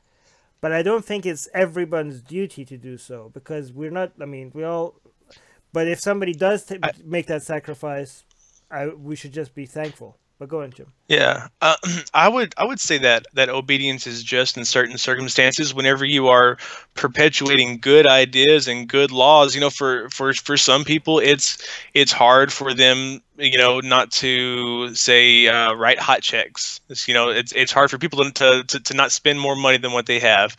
But it's good for us to hold people to that standard, and for us to hold ourselves to that standard, to be an example to other people who it's not as easy for them to be moral. So I think that there is virtue in it, in that we are progressing society and ensuring the future of our species. Right. I mean, yeah. I mean, there are some laws that just laws should be followed. I agree with that. Muscal is saying, does he want people to only follow Catholic laws? What if someone in the country follows Islam or is Jewish? Exactly, Muscal. When he says we should be following God's law, he specifically means his God, his right. religion. And only the Catholics have the right to follow their religion according to him, because I guarantee that he would not be on board with the Muslims saying, okay, cool, well, we get to do that too. Wolf is saying God does not enforce the law. Ridiculous. Well, I mean, God can't enforce the law because he's not real. But they think God does have law, and they think he's real. And he thinks he's real, so they wouldn't buy that argument. Axel is saying, did you just compare Rosa Parks to this confused old sheep? Spouting recycled nonsense is not being a renegade. No, actually, I think you completely misunderstood my point. I'm saying what Rosa Parks did makes sense, and I admire it, because she was breaking the law in favor of a superior value. The law was unjust. I was comparing it to him because to say why the comparison doesn't mean that we're saying they're similar. In fact, this comparison was exactly to point out how they're different. Every time you compare something with each other, a lot of people think that you're suggesting similarity. No, sometimes you compare things because you're trying to highlight the difference. What Rosa Parks was doing was she was breaking the law in favor of a superior value. What this guy is saying, that we should break the law in favor of an inferior value. So that's the difference. Let me see if what it's saying. Ice God is saying, isn't this very thing part of the reason for separation of church and state? Yep. Yeah, exactly. That's exactly the point I was making. Yeah, exactly. That's what Jim was saying. Let me see. Philip didn't tag Atheist Republic, but his comment and Facebook live chat, but his comment is good, so I'm going to read it because he's saying, "You're lucky." As Dan Savage once said, if kids were raped at Denny's as often as they are in church, mobs would burn them to the ground. I mean, Denny's would not exist by now if that happened. So I agree that there's a huge fucking double standard when it comes to religious organizations. Oh, does Denny's still exist? Yes. Phoenix is Phoenix is saying we need to tax the churches. Yes, we do. I mean, Well, I mean, remember though, hmm. in the United States, if you start to tax the churches, then you are putting down that wall between separation of church and state, and that's Okay. not a one-way wall. Yeah, so the problem is not okay. So if the problem with churches not being taxed is that it's not that they're not being taxed, because if you're a charity, you don't get taxed whether you're a religious organization or not. The double standard is that other charities play by a different set of rules. Right. Other charities in, for example, in the United States, I don't know how it is in other countries, that don't pay taxes, and they shouldn't because they're providing a public good, is that they have to prove that they're providing a public good. And in the United States, if you just have church in your name, it's considered a public good. Yeah, so other charities that are not religious, they have to open their books, they show what they're spending every fucking cent on to see if it's actually a public good. And they struggle. They struggle, and it's very hard, and that's why they get to not pay taxes. And if religious organizations, they're like, I'm a church, and now you don't open your book, you're not transparent, you get to spend it on whatever the fuck you want, including planes and whatever, including a very penthouses and everything else, and you still don't pay taxes. So the problem is not that they're not paying taxes, because other charities also don't pay taxes. Is that they're playing by a different set of rules compared to other charities that don't pay taxes.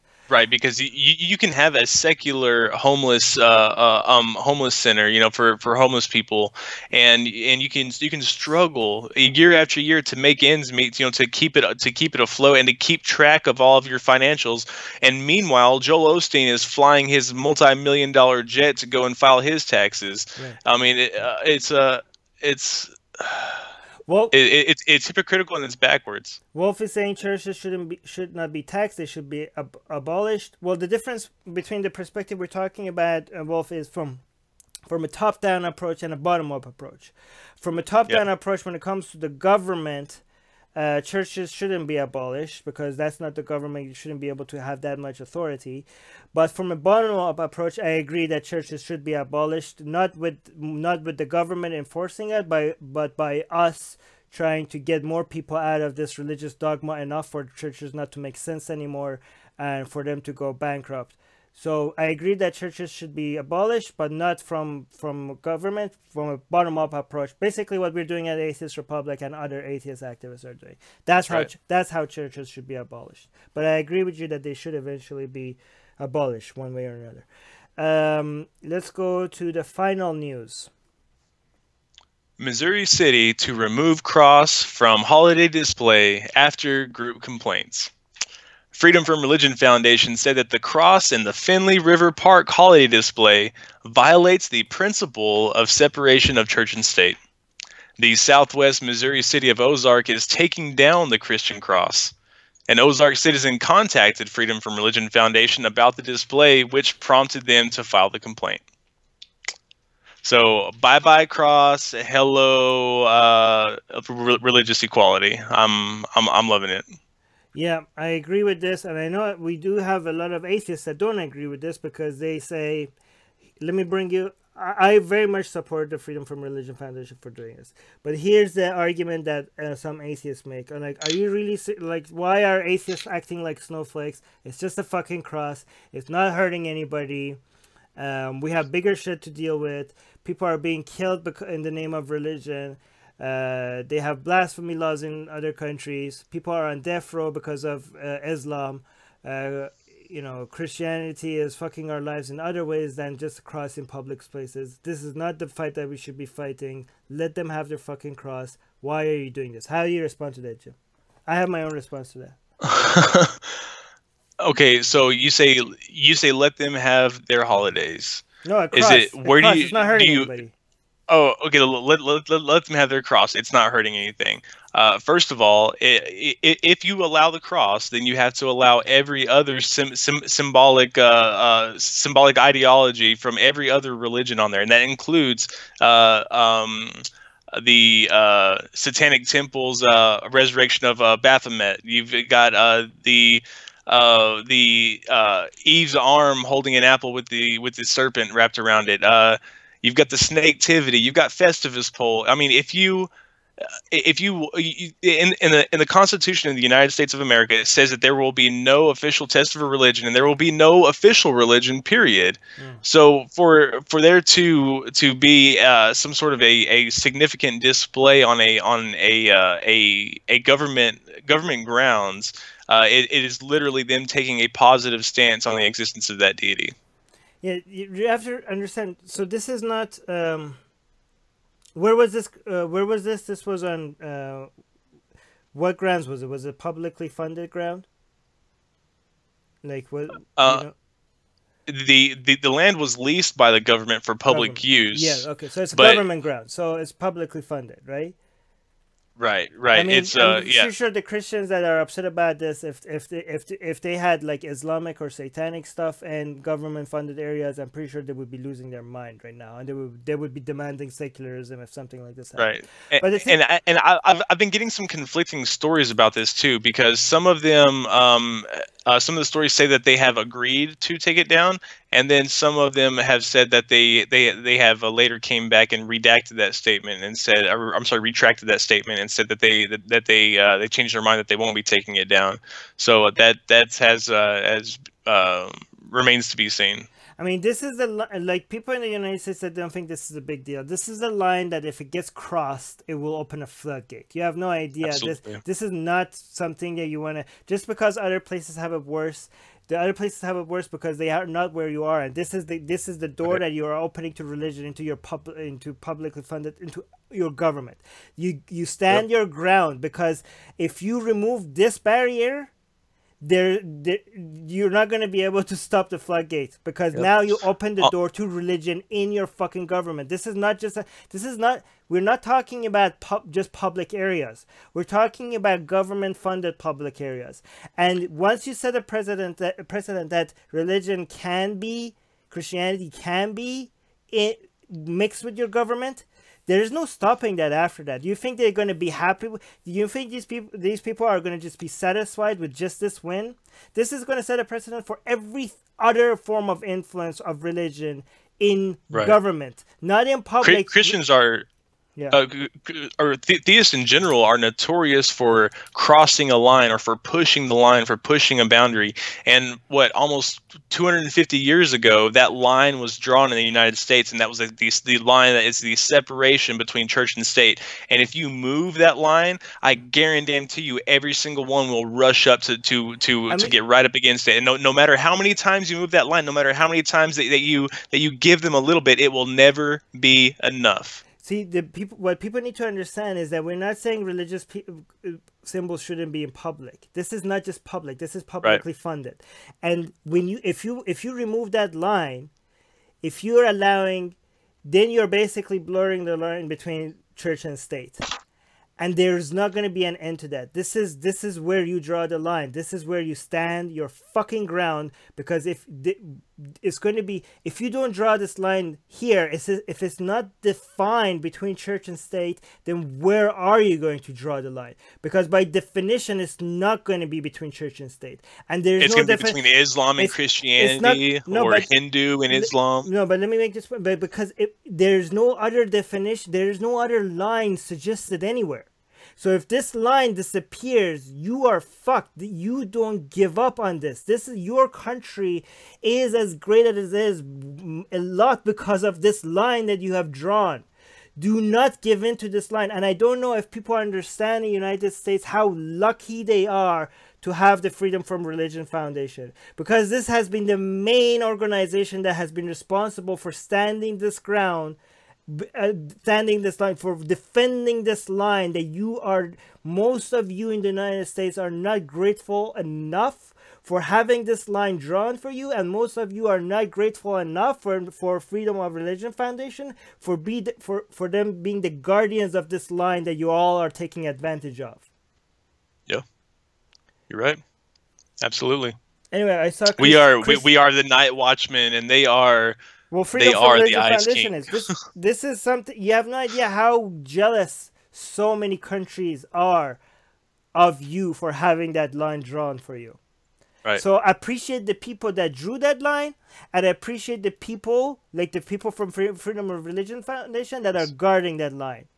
And honor the people who have died to keep that line there by helping keep it there. Exactly. And actually, I saw in the in the YouTube live chat that Christy is saying that she's a proud member of Freedom from Religion Foundation. Good job, Christy. I am too, Christy. Yeah, good job. Great job. We should have them on the show one day. Muscal is saying, yes, atheists and secularists beat the Christians. Well, they're beating Christianity, let's say that.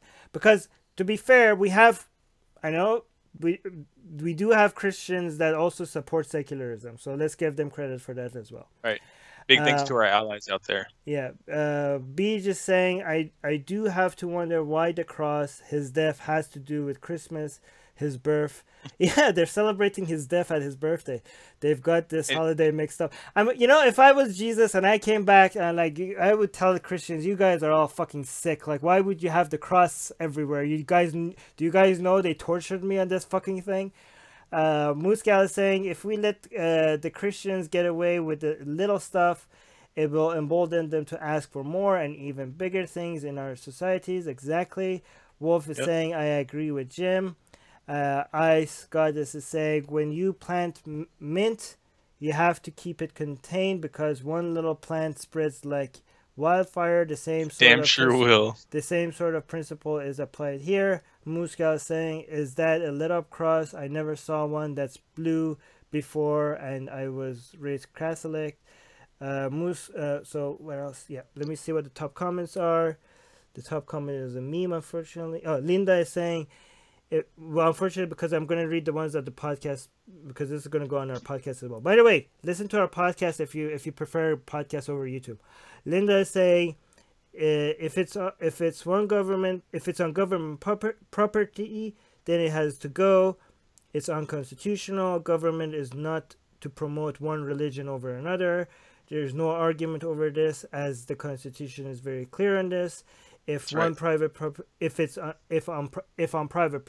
then it's fine. Yeah, and I'm pretty sure the Freedom for Religion Foundation would not making a case out of it if it was on private property, and if they did, they wouldn't have a case to go forward with anyway. I mean, the people at Freedom from Religion Foundation, they have been doing this for years. They're very expert at this. They know when they have a case. Yeah. Joanna is saying, man, I don't really care. I think all religious shit should be abolished. It's all fake. Well, you should care. You're being ungrateful for the hard work people are doing at the Freedom from Religion Foundation. If you think that all religions should be abolished, then why wouldn't you care that a government is making an official claim to a religion? Yeah, you should.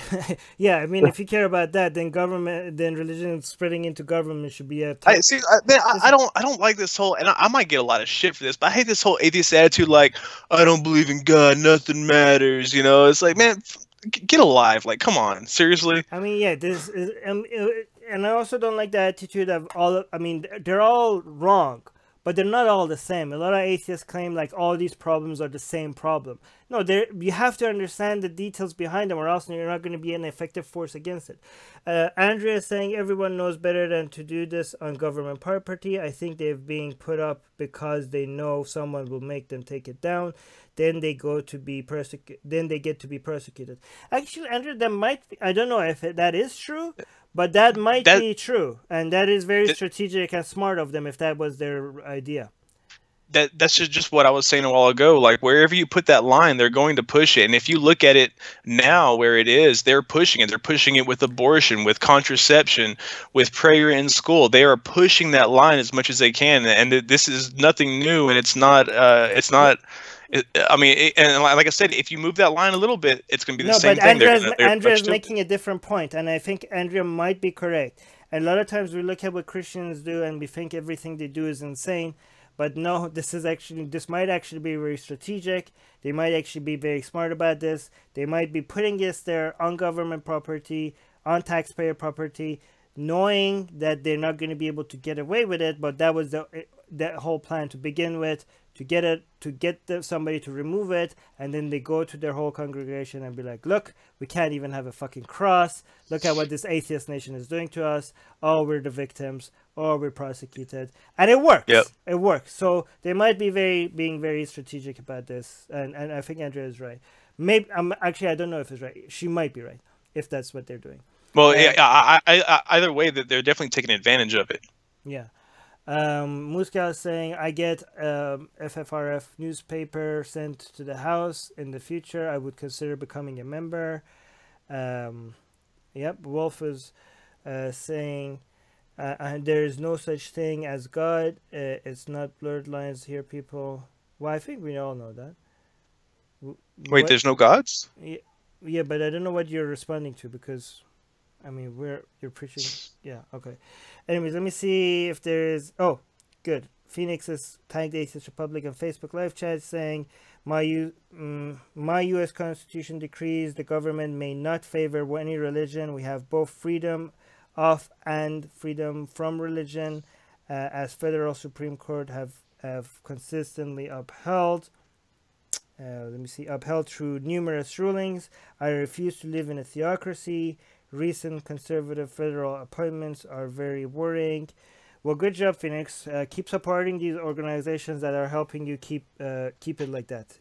Speak out. Yeah. You need to speak out against the 7 states in the United States that still will not allow an atheist to run for office, that still require an official oath to a deity be made before taking office. 7 states in the United States.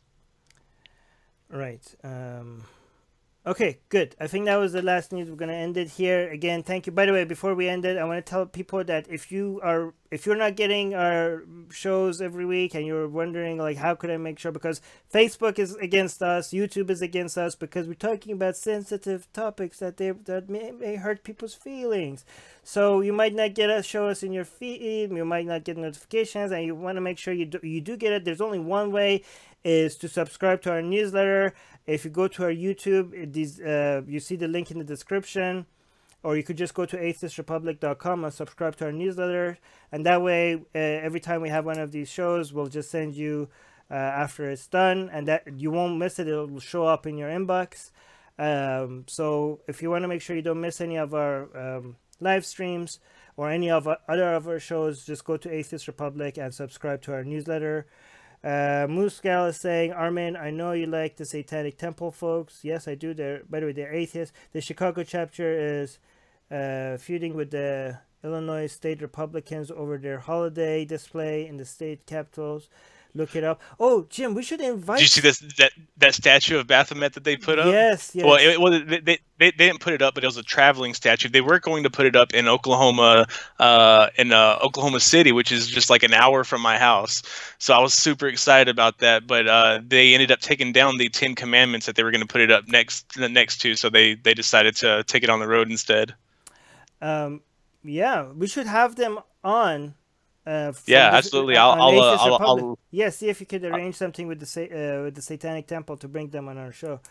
Absolutely. Soraya is saying, I like gods in games, cartoons, and comics. That's it. Well, I like gods in religion as mythology. It's fun as mythology. The only problem is when you start believing in it. Wolf is saying, good work, boys. Oh, thank you. Mike is saying, thanks, guys. Live long and prosper. Hi, Mike. Always nice to see you. We always find out if Mike is here or not at the end of the show, so it's always good to see him, that he was here. Mars is saying, Merry Christmas, all. Also, isn't it your birthday, Armin? Happy birthday. Yeah, December 25th is my birthday. 25th, yeah. Is my birthday. So, yeah. He shares it with another great man that changed the world, Sir Isaac Newton. Yeah. Yeah. By the way, I don't have any problem with saying Merry Christmas, because we say Thursday, that's Thursday. It's, we say so many things. It's just, I think as atheists, we shouldn't introduce unnecessary. I mean, I'm not saying, if you prefer not saying Merry Christmas, don't say Merry Christmas. That's fine. But if you're an atheist, it doesn't mean that you can't say Merry Christmas. I say Merry Christmas all the time. Muska is saying Broken is a Satanic Temple member. Ask him or her about it. Okay. Oh, the Broken God is here. He or she is a Satanic Temple member. It's free. If it'd be easier for you to find me, just find me on Facebook and shoot me a message if you'd be interested in that. Look for Jim Majors. When does your local agnostic witch get to be on? Oh yeah, we need to get our agnostic witch on as well. Anyways, bye everybody. Bye everybody. Live chat. Beach, Christie's, Mike, Wolf, Izrog, Muscal, Renzo. I'm going to meet with Renzo tomorrow on a live discussion. I don't know, Jim, if you want to join that one. Yeah, absolutely. It's going to be about the alt-right in Europe.